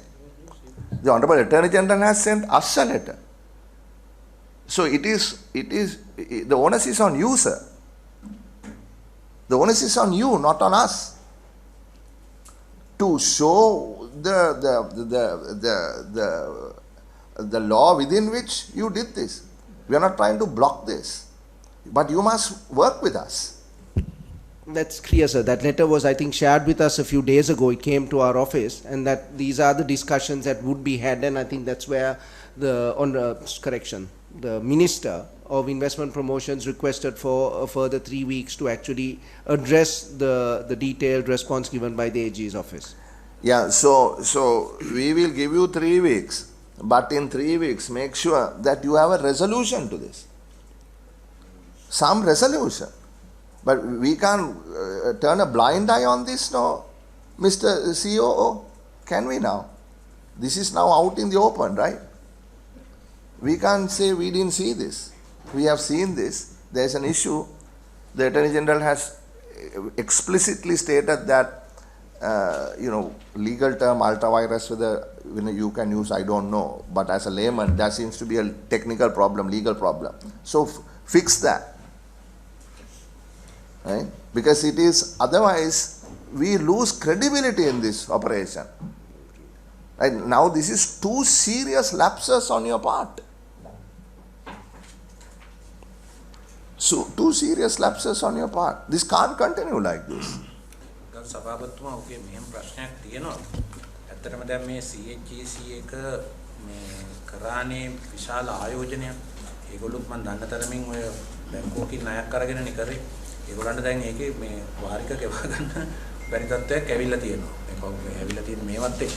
ඉතින් ඔයගේ එක එක යෝජනා එනවා ඇති. ඉතින් රජයක් හැටියට කල්පනා කරලා බලන්න ඕනේ ඒගොල්ලන්වත් අමාරුවේ දාන්න නැතුව මොකක් හරි විධිමත් ක්‍රියාදාමයක්. එහෙම නැතුව මේ ඇඩ් හොක් විදියට අතනින් කෑල්ලයි මෙතනින් මේක විකුණලා අතනින් පොඩ්ඩක් අරගෙන මෙතනින් දීලා එහෙම නැත්නම් වෙනින් ප්‍රොජෙක්ට් එකක් දීලා නෙමෙයි. ඒගොල්ලන්ටත් ප්‍රශ්නයක් තියෙනවා. අපිට ඒක තේරෙනවානේ. ඒගොල්ලන්ගේ ණය වාරිකේ බලාපොරොත්තු වෙච්ච පරිදි මේ ව්‍යාපෘති කෙරුන්නේ නැහැ. කොවිඩ් ආවා, ආර්ථිකය කඩා වැටුණා, අර මේ ඔක්කොමත් එක්ක ඒගොල්ලෝ වාරිකේ දැන් ගොඩ ගහිලා ඒගොල්ලෝ අමාරු වෙట్లా ඉන්නේ. එතකොට දැන් ඒක නිසා ඒගොල්ලන්ව ගලවා ගන්න කතාවකට වඩා ඒගොල්ලොත් එක්ක මේක කොහොමද ඒගොල්ලන්ගේ ප්‍රශ්නේ කරගන්නේ කියලා බලන්න. අනික් රාජ්‍ය ආයතනවලට ඔය ප්‍රශ්නේනේ ශ්‍රී ලංකන් එකට තියෙනවා, CEP එකට තියෙනවා, CPC එකට තියෙනවා. ඒ වගේ මේකත් බලලා මොකක් හරි සමස්තයක් හැටියට මේව කරනවා මිසක් ඇඩ්ඩොක් විදිහට අතරින් පොඩි සාප්පුවක් දාලා කීයක් හරි වා ගන්න. මෙතනින් මේ තැඹිලි විකුණන කඩයක් අරින්න. මේවෙන් මේ විසඳන්න පුළුවන් 1.4 බිලියන් ඉන්වෙස්ට්මන්ට් එක. මේකේ සභාපතිතුමා සෞද්‍ර මන්ත්‍රීවරු මෙතන තියෙන මූලිකම ප්‍රශ්නේ තමයි සභාපතිතුමා අපිට කතා කරන්න කෙනෙක් නැහැ වගේ දැන් පේන විදිහට. දැන් මෙතන මේක one sided discussion එක මම බලාගෙන ඉන්නවා. අපි කියනවා මේගොල්ලෝ අහගෙන ඉන්නවා කවුරු හරි මීට වඩා වගකීමක් තියෙන කෙනෙක් ඉන්නවද කියලා මම දන්නේ නැහැ. මේ කමිටියකට එන්න ඔතොරිටි තියෙන සෙක්‍රටරි තමයි මම දන්න විදිහට අර පාර්ලිමේන්තුවත් කිව්වා වගේ මේ highest responsibility. ඉතින් ඔබතුමාත් දන්නේ නැත්නම් වෙන්නේ මොකද්ද කියලා. හරි ප්‍රශ්නයක්. ඇත්තට මේකෙන් මේ විද්‍යාමාන වෙන්නේ මේ රටේ ආණ්ඩුවේ තියෙන මේ වැඩ පිළිවෙල තමයි. උඩ ඉඳන් සොරංගනා කතා කරන අන්තිමට මේ පල්ලෙහාට ඩිරෙක්ෂන් එකක් දෙන්නේ කවුරුද? කවුද ඇමතිතුමා, කවුද සභාපතිතුමා, කවුද ලේකම් මේ ඉතින් ඔහොම නැතුව කොහොමද මේ කියන්නේ PortCity කියලා කියන්නේ අපේ රටට ඉතාමත්ම වැදගත් ව්‍යාපෘතියක් විදිහට අපි සියලු ආණ්ඩු පිළිගත්තේ. ඉතින් අද මේ වාඩිලා කතා කරනකොට මේ පුංචි ළමයි ටිකක් කතා කරනවා වගේ තත්ත්වයක් තියෙන. ඒක බොහොම කනගාටුදායක තත්ත්වයක්. මම දන්නේ සභාපතිතුමා මොනවද අපිට මේකට කරන්න පුළුවන් කියලා මේක නම් කියලා උඩම ලෙවල් එකකින් විශ්ල ගන්නට වෙනවා නේද මතර. ඒකයි සභාපතිතුමා තව එකක්. මේක දන්නා මේ කරෝ මිනිස්සු මේ ප්‍රොජෙක්ට් ඩිරෙක්ටර්ලා ඔය කම්පැනි අපේ ඉංජිනේරු මහතුරු දන්නා අපි කොච්චර අමාරු වෙන්ද කියලා අර ඇති වෙන්නේ ගිය ප්‍රශ්න අර ඔය මොකක්ද අපි වෝටර් ටේබල් එක උඩ ගිහිල්ලා ඔය හෝටල් වලට ප්‍රශ්න ඇවිල්ලා කොච්චර අමාරු වෙන්ද අපි මේක තල්ලු කරගෙන ආවේ කියලා. එතකොට දීවරින්ගේ ප්‍රශ්න මොකද අපි කවුරුද ඔව් නමුත් ලොකු ප්‍රොටෙස්ට් තිබුණානේ ගරුමන්ත්‍රීතුමා. එමෙතුමා ගොඩාක් ප්‍රොටෙස්ට් කැම්පේන් තිබුණා, ප්‍රශ්න තිබුණා, ගොඩාක් අපි අමාරුවෙන් යට ගාගෙන සෝට් කරගෙන කොහොම හරි මේක දැන් ඉංජිනේරු මේ වශයෙන් ගොඩ නැගුවානේ. ඊට පස්සේ දැන් ආයෝජනයක් හැටියට ඒක කරනවා මිසක් මේ තැඹිලි විකුණලා මේ PortCity කොට දාන්න බෑ. මේ රුපියල් මොනවා ඩොලර් 5000 කැලි දීලා. ඒකට ආයෝජන සැලැස්මක් හදලා ආයෝජන ගෙනාවා. ඒව කොහොම හරි සාක්ෂාත් කරගන්න හරි ඒ වගේම අර සමාගම අමාරු වැටලා ඉන්නවනම් ඒවලට ක්‍රමවේදයක් සකස් කරලා දෙන්න ඕන අනික් රාජ්‍යය. ඒක තමයි දැන් සභාපතිතුමා දැන් අතන අපිට මේක තේරෙන විදිහට මම හිතන අවස්ථා කීපයකදී මම හිතන අපි මේක සාකච්ඡා කරා. ඒතර එක එක ප්‍රශ්න එක එක විදිහට කතා කරා. නමුත් දැන් මම කියන්නේ චම්පිකමතුමා අපේ ගොඩගෑමතුමා කිව්වා වගේ මේක නිකන් ඇඩ් හොක් බේසිස් දවසින් දවසට එක එක එනේවට ගැසට් ගගා එක එක මේවා දා කතා කරනට වඩා ඇත්තට මේ අපිට කනගාටුද මේ මිනිස්සු මේ කීප දෙනෙක් ඇවිල්ලා මෙතන අපහසුතාවයටපත් කරන අවශ්‍යතාවයකුත් නැහැ නේ අපිට මේ වෘත්තීය මට්ටමේ නිලධාරීන්. ඉතින් අපිට මේක මීට වඩා පුළුල් සාකච්ඡාවක් කරලා අර මේ කිව්වා වගේ දැන් ඊට පස්සේ ලබන මාසේ මේ කම්පැනි අමාරු කියලා කම්පැනි කියයි ඕගොල්ලෝ ඇවිල්ලා මේ 9 8 වන්න කඩන් කියයි මෙර්ගෝ රවුන්ඩ් දාන්න කියයි නේද මං කියන්නේ මේක ආයෝජන නේද මිනිස්ට්‍රි එක. ඔව් ඉතින් ඒක නිසා නෑ අතන දැන් මේ නෑ අපි අතන there is a horse riding club. නෑ ඒක ඒව නම් ඉතින් දැන් මෙහෙමයි දැන් ඒවා ටික පිළිවෙලට කරන ආයතන තියෙන්නේ මෙතන. දැන් මං කියන්නේ ඒක නෙමෙයි. දැන් අපි මූලික අරමුණෝනේ පෝට් සිටිය මේක නෙමෙයිනේ. එතන මූලික අරමුණෙන් බැහැරව දිනෙන් දින ගෝලීය වශයෙන් වෙන ආර්ථික ප්‍රශ්න ලෝකේ තියෙන රටවල් ප්‍රශ්න අර පැන්ඩමික් ප්‍රශ්න වගේ ඉස්සරහට තව ඒවා આવොත් මේ වගේ කම්පැනි තමන්ගේ ණය වාරික ගෙවන්න වෙන අදහස් ඉදිරිපත් කරලා සැනින් සැරේට. නමුත් ඒ වෙනත අපි මීට වඩා මේක නිකන් ලොකු මේ බිග් පික්චර් එකේ මේකට අපිට දැන් මොකද්ද මේක දැන් අපිට බලාපොරොත්තු වෙන්නේ මේ කම්පැනි මොකද්ද කරන්න කියලා අපිට පැහැදිලි නෑනේ. ඊළඟට දැන් රෙස්පොන්සිබල් කවුරුත් එන්නේ නැහැ නිකන් ඔතොරිටි එකක් විතර මේ ආයතනේ දැන් අපි ඩිරෙක්ටර් ජෙනරල් හරි චෙයාමන් හරි කවුරු හරි ඉන්නවනම් අපිට තව මේ ගැන වගකීමකින් කතා කරන්න පුළුවන්. අවසානයේ පාර්ලිමේන්තුවේ වගකීම තියෙන ආයතනය. ඒතර දැන් අපිට මං හිතන්නේ මීට වඩා අපි මේ ඩිරෙක්ටිව් එක ඔබතුමා දෙන්න මේකට. කළා ඉතින් මේ නිකන් දැන් මේ මිනිස්සු සමහර අය ආයෝජන කළා මේ මිනිස්සු මොනවද ලෝකල් බැංක් වලින් අර ණය අරන් සමහර අය මෙතන ඇති. දැන් ඊළඟට දැන් මේ මිනිස්සුන්ව අයින් කරන්න කිව්වපස්සේ අර වගේ තවත් ප්‍රශ්න එනවා. දැන් මං කියන්නේ ඊට එහාට ගිහිල්ලා දැන් මේ වගේ ආයතන තව ගොඩාක් බිහි වෙයි මෙහෙම ගියොත්. තව පොඩි ආයතන කෑලි බීච් එකයි දිගට අර මේ කිඹුලාවල වගේ හදා ඊළඟට. කිඹුලාවල තමයි දැන්. නෑ මං කියන්නේ එතනින් එහාට අපි පොඩ්ඩක් මේක ඒ මිනිස්සුන්වත් බේරගෙන මොකක්ද වැඩ පිළිවෙල මොකක්ද අපේ යෝජනා අපි දැන් අපි කියන්නේ නම් මේක full detail කතා කරන්න මොකක්ද මේ action plan එක. But each of these businesses at least are they subjecting themselves to the municipal regulations, right? Whether they are coming under the purview of the municipal. Now most of the entertainment activities in there. And then what about the inland revenue? Yes, right. What about taxes? Are they all registered taxpayers? At least if we can be made, if that can be made available to us. Can I answer that question, sir? May I? Please. So, as the Attorney General himself has actually opined, these are not authorized persons, right? When you look at the agreements that the project company CHEC has done with these subcontractors, because they're all working as agents or subcontractors of the project company, and those operators or the people providing those facilities are all subject to the existing rules and regulations of this country. The only way they can be exempted from any of the 13 enactments that are as per the CPEC Act is if they are authorized persons and designated as businesses of strategic importance, which they are not. Right, so they're all operating as agents, like somebody comes in to clean that place up, right? There's always the roads, the sweeping. If somebody comes in, those are businesses that are operating in Sri Lanka, and they have to abide by whether it's the municipal council, the health and safety, if they're selling alcohol, the excise department, etc., etc., and they're all subject to tax because these are businesses operating in Sri Lanka. Or as per the existing laws of Sri Lanka, no exemptions or incentives have been given to any of them. Okay, I think we've labored this point enough. I think everybody understands that there are issues that need resolution. And I think from your part, we would like to see more focus on this. I mean, we would like to see responsible people here. You know, because I don't think this is something that can be resolved by two commissioners just showing up at the committee, and without a director general even there is no proper authority. I mean, these are our views, right? And I hope they are seen in that spirit, right? And we want this to succeed. Let me repeat, we want this to succeed. Right? There's a big investment here, and a lot riding on this. So if it is to succeed, you also must play your part well. You can't drop the ball like this. You keep dropping the ball, you are not going to score.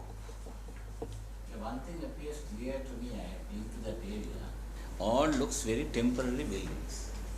You see, they have been built in order to dismantle. So that's the idea, no? That you see, most of it is very basic type of structure. Yeah, so that's nothing very permanent. Yeah, so that's all there is to it. So we give you 3 weeks. Please tell us how you are going to resolve this, right? And I think the way, if I were you, I would go back to that meeting of 20th July 2021 and start from there and see how you can justify the operation of this temporary for the time being. That's all, ladies and gentlemen, on that matter. So you resin the gazette on Friday, and before you reissue the next one, make sure you have proper consultation with all persons relevant. මන්ත්‍රීවරු සභා අපිට තා චූටි වැඩක් තියෙනවා මේගොල්ලෝ ගියාම. හරි, you all are excused. Is the lady from IRD here? Inland Revenue? එන්න කියන්නේ Inland Revenue lady ට කොවර මේවා එක කොවර මේවා එක IRD එකේ ලියුම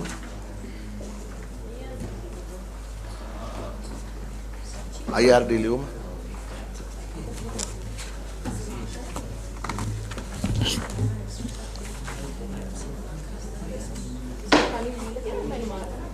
හම්බුණා මේක හම්බුණා. Can we have the lady from the IRD? Inland Revenue එකේ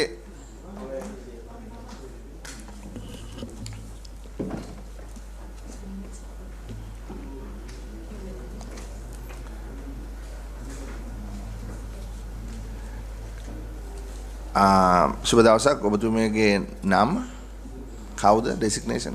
මම දුෂානි Chandrasiri, Senior Deputy Commissioner Tax Policy. මම චින්තනී Gunaratne, Senior Deputy Commissioner International Tax Policy. හරි. දැන් අපිට තියෙන මේ ගැටලුව අපි දන්නවා. ඒකට විසඳුමක් හැටියට යම්කිසි යෝජනාවක් මෙතන සිද්ධ වුණා. ඒක ක්‍රියාත්මක කරන්න බලාපොරොත්තු වෙනවා කියලා ඔබතුමීලාගේ අලුතෙන් පත්වෙච්ච කමිෂනර් ජෙනරල් අපිට ලියුමකින් දන්වලා තියෙනවා. හරි.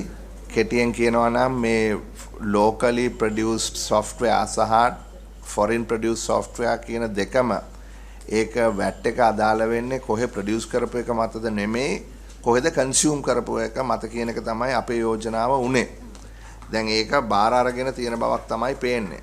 හරි. එතකොට අපිට කරුණාකරලා කියන්න මේකේ தත්ත්වය මොකක්ද කියලා.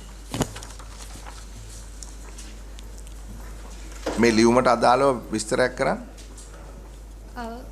දැන් locally produced software කියන්නේ ලංකාව තුල නිෂ්පාදනය කරපු software වලට කලින් exemption එකක් තිබ්බා ලංකාව තුල සපයීමට.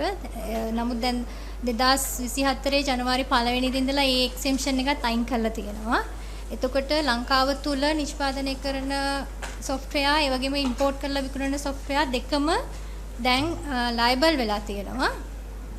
එතකොට දැන් ලංකාව තුල බිස්නස් එකක් කරන කෙනෙක් ඉන්නවා නම් අපිට යාව ඩෙන්ටිෆයි කරලා රෙජිස්ටර් කරලා VAT වලට ගන්න පුළුවන්. නමුත් ලංකාවෙන් පිට ඉන්න කෙනෙක් ලංකාව ඇතුළත සර්විස් එකක් දෙනවා නම් එතෙන්දී අර එයාව රෙජිස්ටර් කරගන්න තමයි අමාරුව තියෙන්නේ. මොකද අපි දැන් කෙනෙක්ව රෙජිස්ටර් කරගන්නකොට එයාට කොරස්පොන්ඩන්ස් කියන්නේ අවශ්‍ය ලියකියවිලි යවන්න ලංකාව තුල ඔෆිස් එකක් හරි ඒජන්ට් කෙනෙක් හරි ඉන්න ඕන. දැනට අපි ඇඩ්මිනිස්ට්‍රේටිව් කරනකොට කියන්නේ දැනට අපි කරගෙන යන ප්‍රොසීඩියර් එකේ තියෙන ඒ විදිහට. ඒකට ලංකාව තුල නොහිටි කෙනෙක් හිටියේ නැති වුනහම අපිට එයාට අර කොරස්පොන්ඩන්ස් කරන්න එයාත් එක්ක කන්ටැක්ට් කරගන්න අවශ්‍ය තොරතුරු ගන්න ටිකක් අමාරුව තියෙනවා. ලියාපදිංචිය කරද්දිත් අපේ සිස්ටම් එකේ අපි දැන් එයා වෙනුවෙන් එයාගේ කන්ටැක්ට්ස් ලියුම් යවන්න ඕන ඇඩ්‍රස් ඒ වගේ ආයතනයක් තැනක් හොයාගන්න අමාරුව නිසා ඇඩ්මිනිස්ට්‍රේෂන් පැත්තෙන් තමයි අමාරුව තියෙන්නේ. එතකොට මොකද්ද ඔයගොල්ලෝගේ යෝජනාව ඒකට? ඒ කියන්නේ ඉස්සලා මට කියන්න දැන් ඒ කියන්නේ අපිට බුඩි බලන්න බෑ ප්‍රතිපත්තිය. ඔව් ඒක තමයි. දැන් වෙනම දෙයක් නැහැ. ඒතර ප්‍රතිපත්තිය පිළිගත්තානේ. ඒ කියන්නේ මේ ටැක්ස් එක වදින්න ඕනේ jurisdiction of consumption කියන එක පිළිගත්තානේ. දැනට ලෝකෙත් ඒකනේ වැදගත්. ඒක පිළිගත්තා. එතකොට ඒක තමයි මූලික දේ. ඒ කියන්නේ මින් ඉදිරියට පික්මි අපි උදාහරණයක් හැටියට ගමු. පික්මි එකටයි Uber එකටයි එකම විදියට තමයි ටැක්ස් එක වදින්නේ. ඔව්. හරි. ඒක මම හිතන්නේ පික්මි Uber එහා ගිහිල්ලා ලංකාවේ ස්ටාර්ට්අප් වලට software ඔක්කොටම මම හිතන්නේ ඒක වැදගත් සුභාරංචියක්. මොකද එහෙම නැත්නම් මේක ඩිස්ක්‍රිමිනේට් වෙන විදියට නේ ගියේ. ඩොක්ටර් හැබැයි දැන් ඉදත් අපි මම හිතන කතා කරා ඉදත් කට්ටිය ඒ කියන්නේ ස්ටේක් හෝල්ඩර්ස්ලා වගේ දෙනමක් කතා කරන්නේ අපි. දැන් එතනදී දැන් ඊට පස්සෙත් අපි මම හිතන්නේ මුදල් අමාත්‍යාංශ කරපු සාකච්ඡාවලදී මුදල් අමාත්‍යාංශ ශිරු තනුජාත කොහෙද පෙරලා කිව්වේ තවම ඒගොල්ලන්ට ඒක හරියට පැහැදිලිව තීරණයක් ගන්න බෑ. ඒක තාම කිව්ල ස්ටඩි කරනවා කියලා නේද කිව්වේ. නෑ දැන් අපිට ලියුමක් එවලා තියෙනවා ජනවාරි 5 වෙනිදා මේ දින දාතම ඇතුව. මේක මෙහෙම කියනවා. ඒක අවශ්‍ය කැලේ කියවන්නම් කර මන්ත්‍රීතුමා.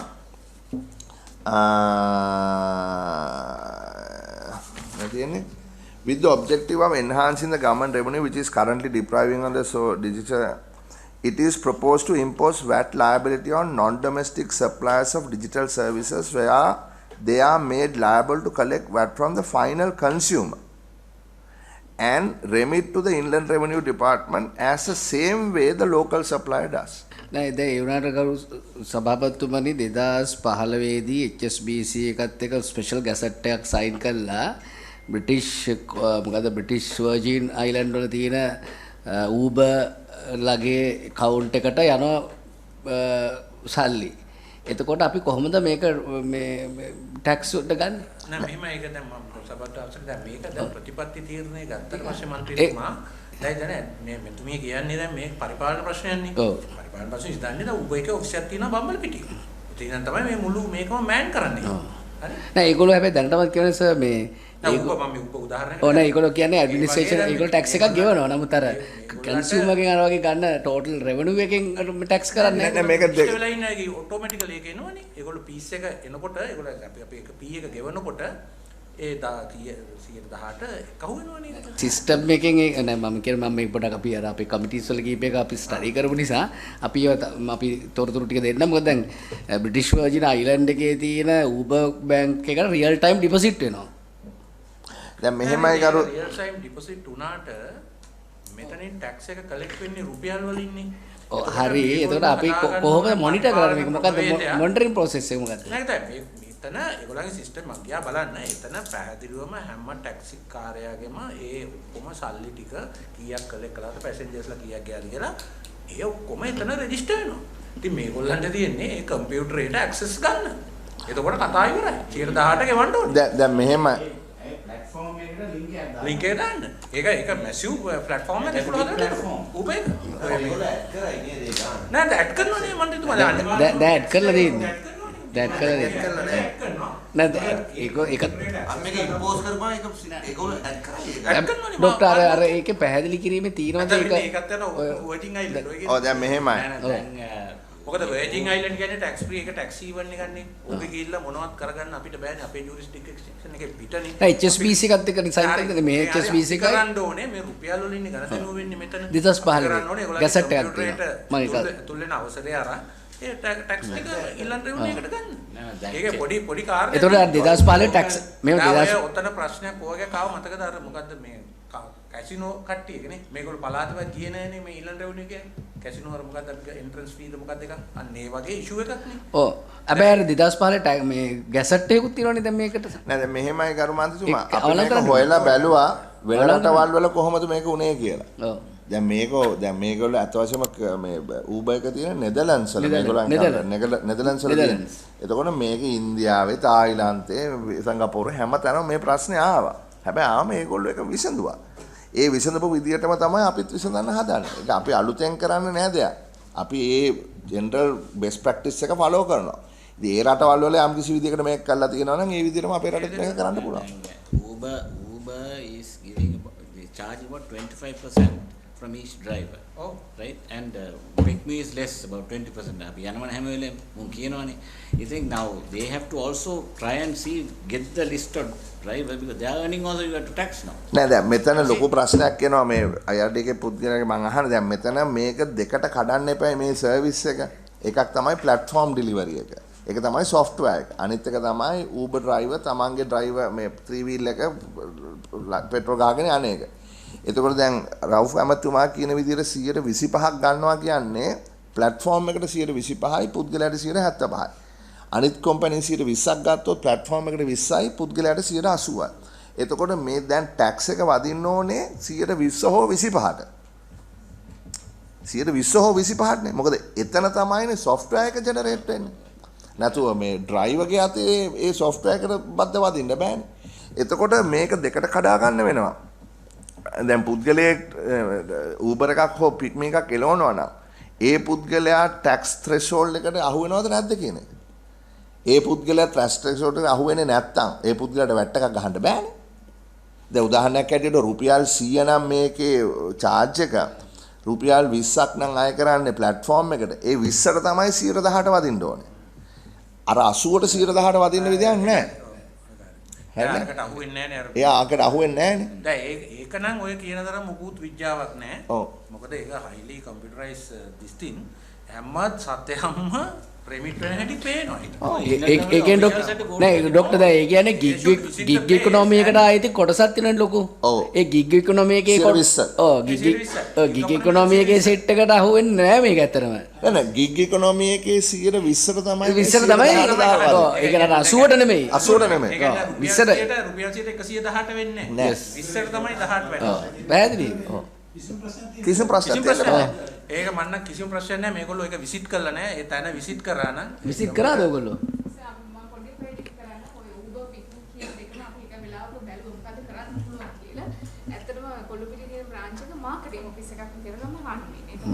HSBC බැංකුව හරහා යට ඉන්කම් එකක් එනවා මිසක මෙහෙන් එහාට අවුට්ෆ්ලෝ එකක් නැහැ. ඒ නිසා දැන් අපි මම Uber සර්විස් එක ගත්තොත් මම කෙනෙක් මේක පොඩ්ඩක් ගන්න පුළුවන්. මයික් මම සර්විස් එක මුදලට ගන්නවා මෙතුමිය ගන්නවා කාඩ් සර්විස් එක. මේ නෙට් වෙච් එක තමයි හැම වෙලෙම account එකෙන් යන්නේ. ඒ නිසා අපිට හරිය ටර්න් ඕ එකක් ওই account එකෙන් හොයන්න පුළුවන් ද කියන ගැටලුව තියෙනවා. දැන් අර HSBC බැංකුවේ මැන්ඩේටරි දීලා ඒ කියන්නේ මැන්ඩේට් දීලා සයින් කරන්නේ නෙදර්ලන්ඩ් කම්පැනි එකක්. එතකොට ඒ පුද්ගලයා අපි VAT රෙජිස්ටර් නැති නිසා එයාට කලෙක්ෂන් ඇක්ෂන් ගන්න බෑ කන්සියුමර් විදිහට මගේ. එහෙනම් අපි මේකට OECD මොඩල් එකක් ආවා 2019 දී VAT on e-commerce කියලා platform එකක්. දැන් මේක සමහර රටවල් වල ක්‍රියාත්මක වෙනවා. නමුත් ඒ ක්‍රමයක් ඒ කියන්නේ policy decision එකක් තමයි එතන එන්න ඕනේ. එහෙනම් non resident suppliers ලවත් මේ රෙජිස්ටර් කරලා කන්සියුමර් හැටියට මගේ VAT එක එකතු කරලා ලංකාවට ගෙවන්න කියලා. ඔන්න ඔය එකතු කරලා ගෙවන policy decision එකක් ගන්නත් වෙනවා තියෙන law එකට අමතරව. නැත්නම් අර non resident ලා ඔක්කොම මෙතන flat එන්නේ බේස් එකට අපේ. දෙවෙනුව අර අපිට තියෙන ප්‍රශ්නේ අර අපි non resident මෙහි නැති නිසා ඔය Uber office එක තිබුණාට හැම වෙලේම එයාලගේ තර්කේ මම marketing office එකක්. මම කරන්නේ මෙහි Uber riders ලා register කරනවා, එයාව promote කරනවා. expense account එකක් මිසක income account එකක් නෙවෙයි කියන එක. ඒ නිසා අර අපි හැම වෙලේම බැලුවේ policy change එකකුත් හරහා අර non resident ව register කරගෙන එයා මෙහෙට comply කරන එනම් අපි හදන්න ඕන පොඩි platform එකක් තියෙන system එකට වඩා. ඔව් දැන් මම ඒක පිළිගන්නවා. ඒගොල්ලෝ කියන්නේ ඒක මාකටිං ඔෆිස් එකක් කියලා. අතවශ්‍ය මේක මාකටිං ඔෆිස් එකක් තමයි. හැබැයි මෙතන දැන් මේගොල්ලෝන්ගේ මම මේක කියවන්නකෝ ඕගොල්ලෝන්ගේ ලියුම මෙන්න මෙහෙම කියනවා. taxing right. මේක ඇවිල්ලා policy decision එකනේ. taxing right shall be laid with the jurisdiction in which the supply is consumed. ඕක තමයි policy decision එක. ඒක අරගෙන ඉවරයි. ඩ්‍රයිවර්ස් ලගේ එකහු කරන සල්ලි එක අපහු දෙන්න එපා ඒගොල්ලන්ට. ඒ නිසා ඒ ෆයිනෑන්ෂියල් ඩේටා එක ඒගොල්ලෝ ගාව තියෙනවා. නැති වෙන විදියක් නැහැ. මොකද ඒගොල්ලෝ මේ කාටේ දැන් කෑෂ් වලින් නම් මන් දන්නේ නැහැ කොහොමද කියලා වෙන්නේ. බට් කාඩ් එකට charge වෙනවා නම් ඒගොල්ලෝ මේක ආයෙ රිමිට් කරන්න එපා මෙයාගේ account නෑ ඒවලට දැන් ડોක්ටර් වෙලා තින් දැන් එකක් එන්නේ සර්. කියන්නේ මගේ account එකෙන් මම කාඩ් එක පංච් කරාම කෙදින් මම යන්නේ නෙදර්ලන්ඩ් account එකට. මම කෑෂ් කරපු එකේ මේ ප්ලස් මයිනස් ෆිගර් එකක් දවසේ අවසානයේ යාට දෙනවා රෙකෝඩ් එකක්. එක්ක ඔයා මට ආපහු Uber එකට ගෙවන්න ඕනේ මං වැඩියෙන් ක්ලික් කරා නම් නැත්නම් Uber එක යාට ගෙවන්න.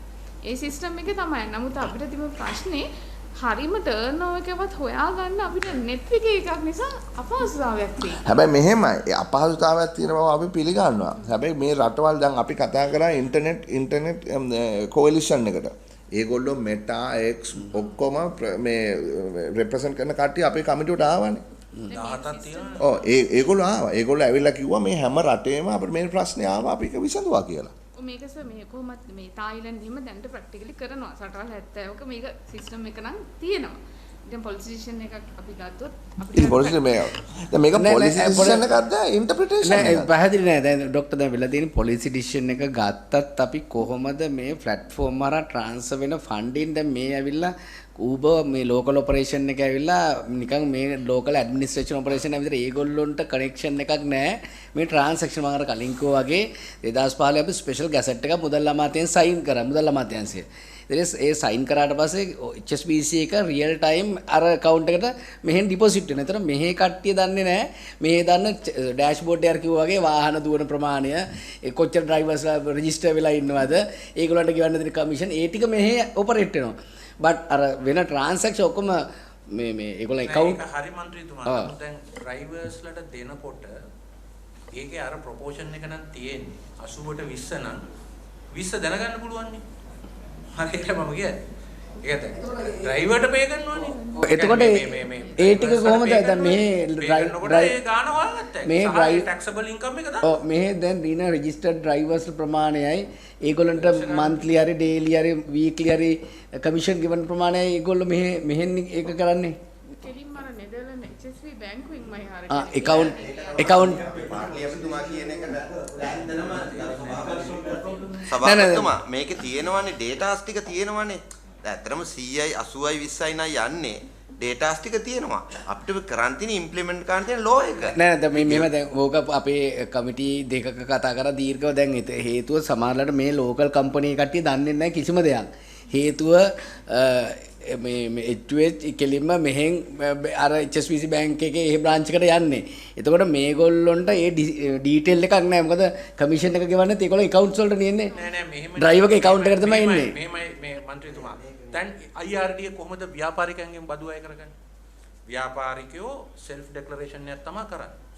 ඊට පස්සේ මේගොල්ලෝ අවුරුදු 2කට පස්සේ කියනවා නෑ ඔයාගේ self declaration එකේ මෙන්න මෙහෙම ප්‍රශ්න වර්ගයක් තියෙනවා. ආට මීට වඩා ආදායම වැඩි. ඔයා මෙහෙම ගෙවන්න. හරිද? දැන් මේගොල්ලෝ පළමුවෙන්ම කරන්න ඕනේ. දැන් මේක self declaration එකට ඒගොල්ලන්ට කියන්න පුළුවන් අපේ සල්ලි මේ මොකුත් අපිට පෙන්නන්නේ නැහැ. මේ අර නෙදර්ලන්ඩ්. අපි ඉල්ලන්න ඕනේ රටේ ලෝ එකක් පාස් කරලා තියෙනවා. ඒ ලෝ එකකට තමයි ඔපරේට් වෙන්නේ. හරි? එතකොට ඒ ලෝ එකකට ඔපරේට් වෙනවා නම් ඕගොල්ලන්ගේ මේ database එකට අපිට access ඕනේ.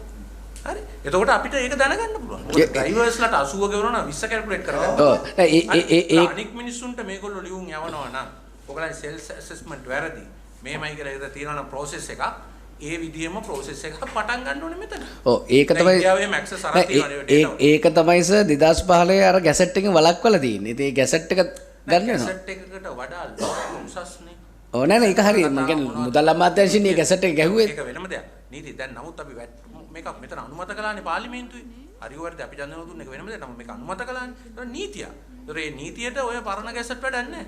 මේ කැල්කියුලේෂන් එක කරගන්න එක IRD එකේ. ඔය දැන් ඒ එකක් දැන් අතර මේක කරන්න ඕන සහ කළ යුතු දෙයක් වහම සහ මේක සිංගප්පූරු වල සහ මැලේසියා කරන්න බැරි නිසා තමයි Grab එක ෆෝම් කරලා ගෙලින්ම Grab එහෙම නැත්නම් OECD මේකට යන්න ඕනේ. 15% ගහන්න දෙන එකට ඒක කැල්කියුල් වෙන්න ඕනේ එක්ක. Grab service Grab ලා පටන් ගත්තේ ඒක. ඉතින් ඒක රටවල් සමහර වෙලාවට ඒගොල්ලෝ කන්ට්‍රෝල් එකක් නැති වෙනකොට ඒගොල්ලෝ වෙන ඔල්ටර්නේටිව්ස් වලට යනවා. OECD එකෙන් කිව්වනේ 115 ගහන්න කියලා ෆ්ලැට් රේට් එක. එන එක ගහන්න ඕනේ. දැන් මේ ඕගොල්ලෝ ටැක්ස් පොලිසි එකේ නිසා මම අහන්නේ දැන් අපි ඇයි ඒක අස්සම් ගන්නද? රටවල් 4ද 5ද දැන් අස්සන්න. දැන් ඒක ඊටත් වඩා අඩු වෙලා නේද රටවල්? ඔසේ ඒකේ දැන් පිලර් 1 පිලර් 2 කියලා බ්ලොක්ස් දෙකක් තමයි අතනම පිලර් 1 එකේදී තමයි අපිට කියන්නේ ඩිජිටල් සර්විස් කම්පැනි 100ක් සම්බන්ධයෙන් ලංකාවට එන මාකට් ඩිරෙක්ෂන් අපේ කරන යම් සර්විස් එකක් තියෙද ඒකට අපෝෂන් කරලා යම් මුදලක් අපිට දෙනවා කියලා. ඒ වෙනුවෙන් අපිට කියනවා පිලර් 2 එක යටතේ tax rate එක 15% ගේන්න. එතකොට 9%ක් දක්වා අපි withholding tax අඩු කරන්න. ඒ වගේ condition ගොඩක් තියෙනවා. plus minus ආහම්ස ඔගේ income එකක් අපිට අපේ ලංකාව වගේ රටවල ඒ list කරපු company 100න් බොහොම අඩු ප්‍රමාණයක් තමයි service මෙහි දෙන්නේ. ඒකට අපිට අර අතාරින එක වෙනුවෙන් අපිට එන income එක estimate කරලා තියෙනවා south set එක. බොහොම අඩු ප්‍රමාණයක් තමයි අපිට ඇත්තටම මේක income එකක් විදිහට එන්නේ. නමුත් අපිට ඔය ඩිජිටල් සර්විස් ටැක්ස් එකක් වගේ එකක් දැම්මොත් ඒකේ රෙවෙනියු එක ඊට වඩා ගොඩක් වැඩි. ඉතින් අපි ඒ වෙලාවේදී හිතුවේ පොලිසි ඩිසිෂන් එකක් ගන්නවා නම් අපි ඒකට එකඟ වෙනවා කියලා ඒක ෆයිනෑන්ස් මිනිස්ට්‍රියෙන් ගත්තට නමුත් අපිට රෙවෙනියු ඉම්පැක්ට් එක හරි ලෙස්. ඒ වගේම අපි අතාරින කොටස වැඩි. පිලර් 2 යටතේ. දැන් එතකොට අපි රටවල් 100 ගානකින් රටවල් 160කින් රටවල් 155ක් අස්සම් කළා නම් ඇත්තටම ඔක අස්සම් කරලත් නෙමෙයි. කන්සෙන්සස් කියන වචنين ගියේ යාලා. හරි මොකෙන් ගියත් මැඩම් අපි කැමති දැනගන්න ඕගොල්ලන් කැල්කියුලේෂන් එක. ඔය ඕක අස්සම් නොකර ඉන්න. දැන් ඔබතුමී කිව්වනේ මේකේ මෙන්න මේ ටික දුන්නොත් මෙන්න මේ ටික අතාරින්න වෙනවා කියලා. හරි. ඒකේ ඩේටා එක දැනගන්න අපි කැමතියි. අපිට ඉකොනොමික් ඉම්පැක්ට් ඇසස්මන්ට් එකක් කරලා තියෙනවා මේ OECD එකයි අපිට කරලා දුන්නා. ඊට සබ්සික්වෙන්ට්ලි අපි බැලුවා අපිට ඒක මත නැතුව ඩිජිටල් සර්විස් ටැක්ස් එක මත කොච්චරක් ඒද කියලා. එතන ඒ ඩිෆරන්ස් එක 34 බිලියන් වගේ තිබුණා මට මතක විදියට ඔය පිලර් 1 පිලර් 2 සොලියුෂන් එකකින්. හැබැයි 134 බිලියන් එස්ටිමේට් එකක් තියෙනවා සවුත් සෙන්ටර් එකේ රිසර්ච් එකකින්. ඔය ඩිජිටල් සර්විස් ටැක්ස් එක මන්ද සවුත් සෙන්ටර් කියන්නේ සවුත් සෙන්ටර් කියලා සර් ඒක මේ ඉන්ටර්නැෂනල් ඒජන්සි එකක්. ඒක මේ NGO එකක්ද? ඒක අපිත් මේ ට්‍රේනින් එහෙමත් කරනවා ලංකාවේ. think tank මොක හරි කමක් නැහැ මැටිනිය. ඔබතුමියලගේ ඔය ගණනය කිරීම අපි දැනගන්න ඕනේ. ඒ කියන්නේ OECD platform එකේ ගියොත් මොකද්ද තියෙන benefit එක? එහෙම නැත්නම් digital services tax එකක් impose කරොත් මොකද්ද තියෙන්නේ? ඒ වගේම දැන් අද අපි pass කරලා තියෙන VAT tax එක කොහොමද implement කරන්න මොනවද තියෙන practical constraint ඒව කොහොමද කඩාගෙන යන්නේ කියලා. ඔය මොකද ඔයගොල්ලොත් එක්ක අපි කටයුතු කරන්නේ IRD එකත් එක්ක ඔයගොල්ලෝ කියන හුඟක් දේවල් මේ මොනවාද IRD එකේ තමන්ට තියෙන practical difficulties අරවම කියලා කියනවා ගොඩාක් දේවල් ඇත්තටම ඔයගොල්ලෝ මැදිහත් වෙනවා නම් විසඳ ගන්න පුළුවන් ඒවා. අර ඔයගොල්ලෝ කිව්වනේ අර ඔයිට ගන්නත් අර මොකද කැසිනෝ කාරින්ගේ වැය යන්න බෑ අරවම කියලා කිව්වනේ. ඔය දැන් ෂෝක් එකට ඔයගොල්ලෝ මේ මාසින අඩු ගන්න උන් කියන එකවත් කරගෙන යනවනේ. ඒ වගේ මේකේ අපිට දෙන්න වාර්තාවක් සභාපතිතුමා මේ මොකද්ද මේකේ තියෙන ප්‍රශ්නේ කියලා. මෙහෙම මේ කට්ටියකට බිස්නස් කරගෙන තව කට්ටියක් ලංකාවේ මහන්සිලා බිස්නස් කරලා ටැක්ස් ගහන්නයි. මේ පිට කට්ටියකට නිකම්ම මේක සයිකෝනෝම් කරන්න නැති. ඔව් දැන් ඒකයි සමානද ඒකම දැන් සාපිතොන් දැන් මේකට සාපේක්ෂව දැන් booking.com එකයි අගෝඩා වගේ වේදේ දැන් පහුගියද අපි ෆොරිනර්ස් ලක්ෂ දෙකක් කොහෙද ආවා කියලා කිව්වා ඩිසෙම්බර් වල.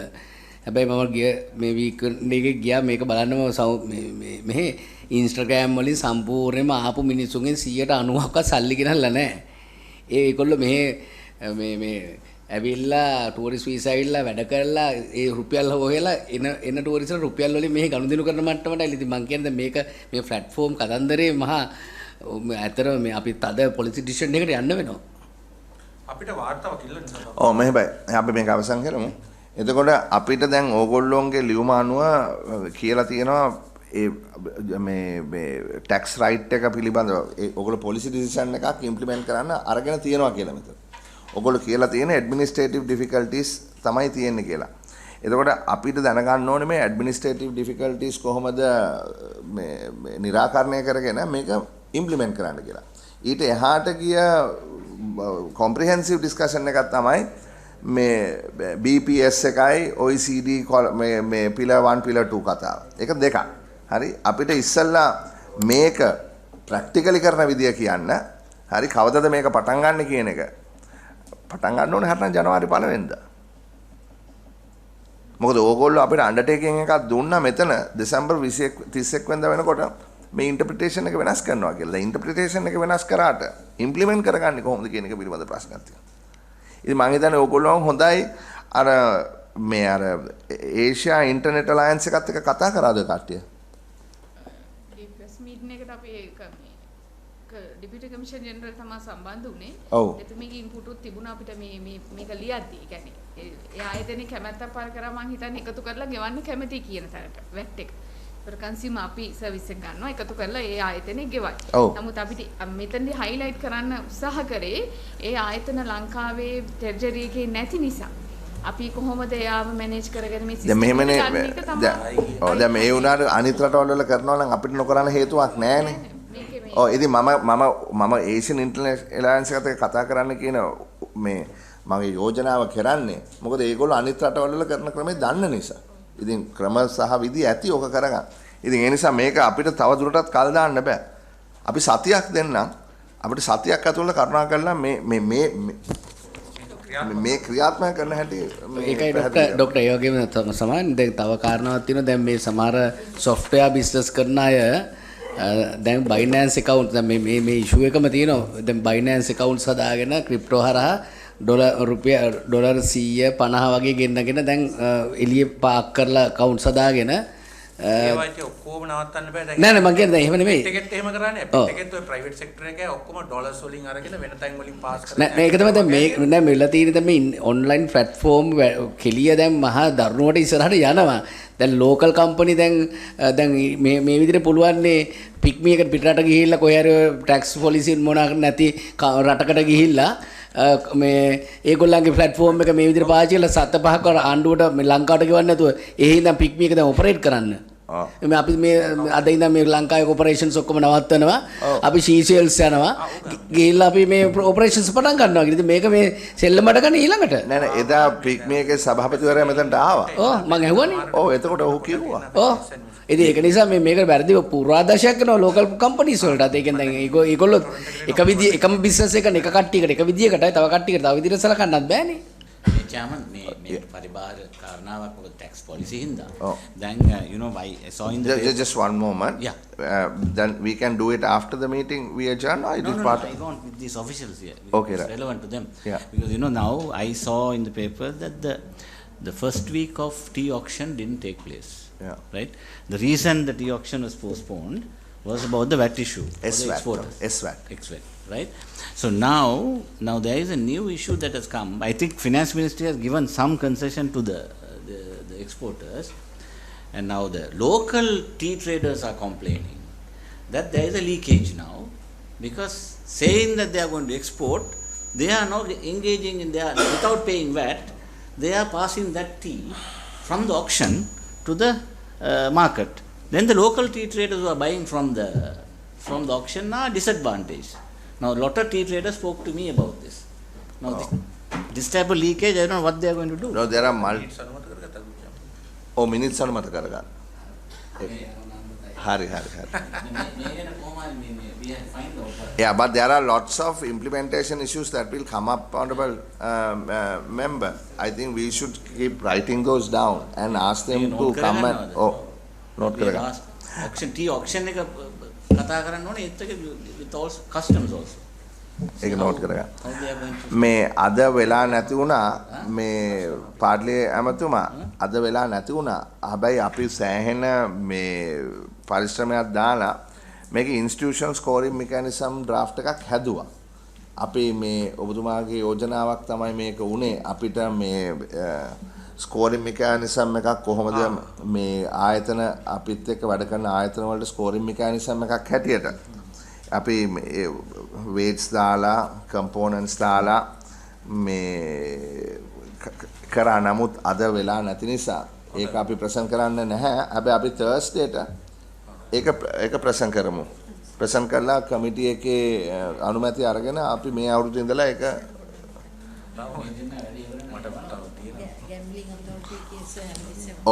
මේ අපි gambling authority එක සම්බන්ධයෙන්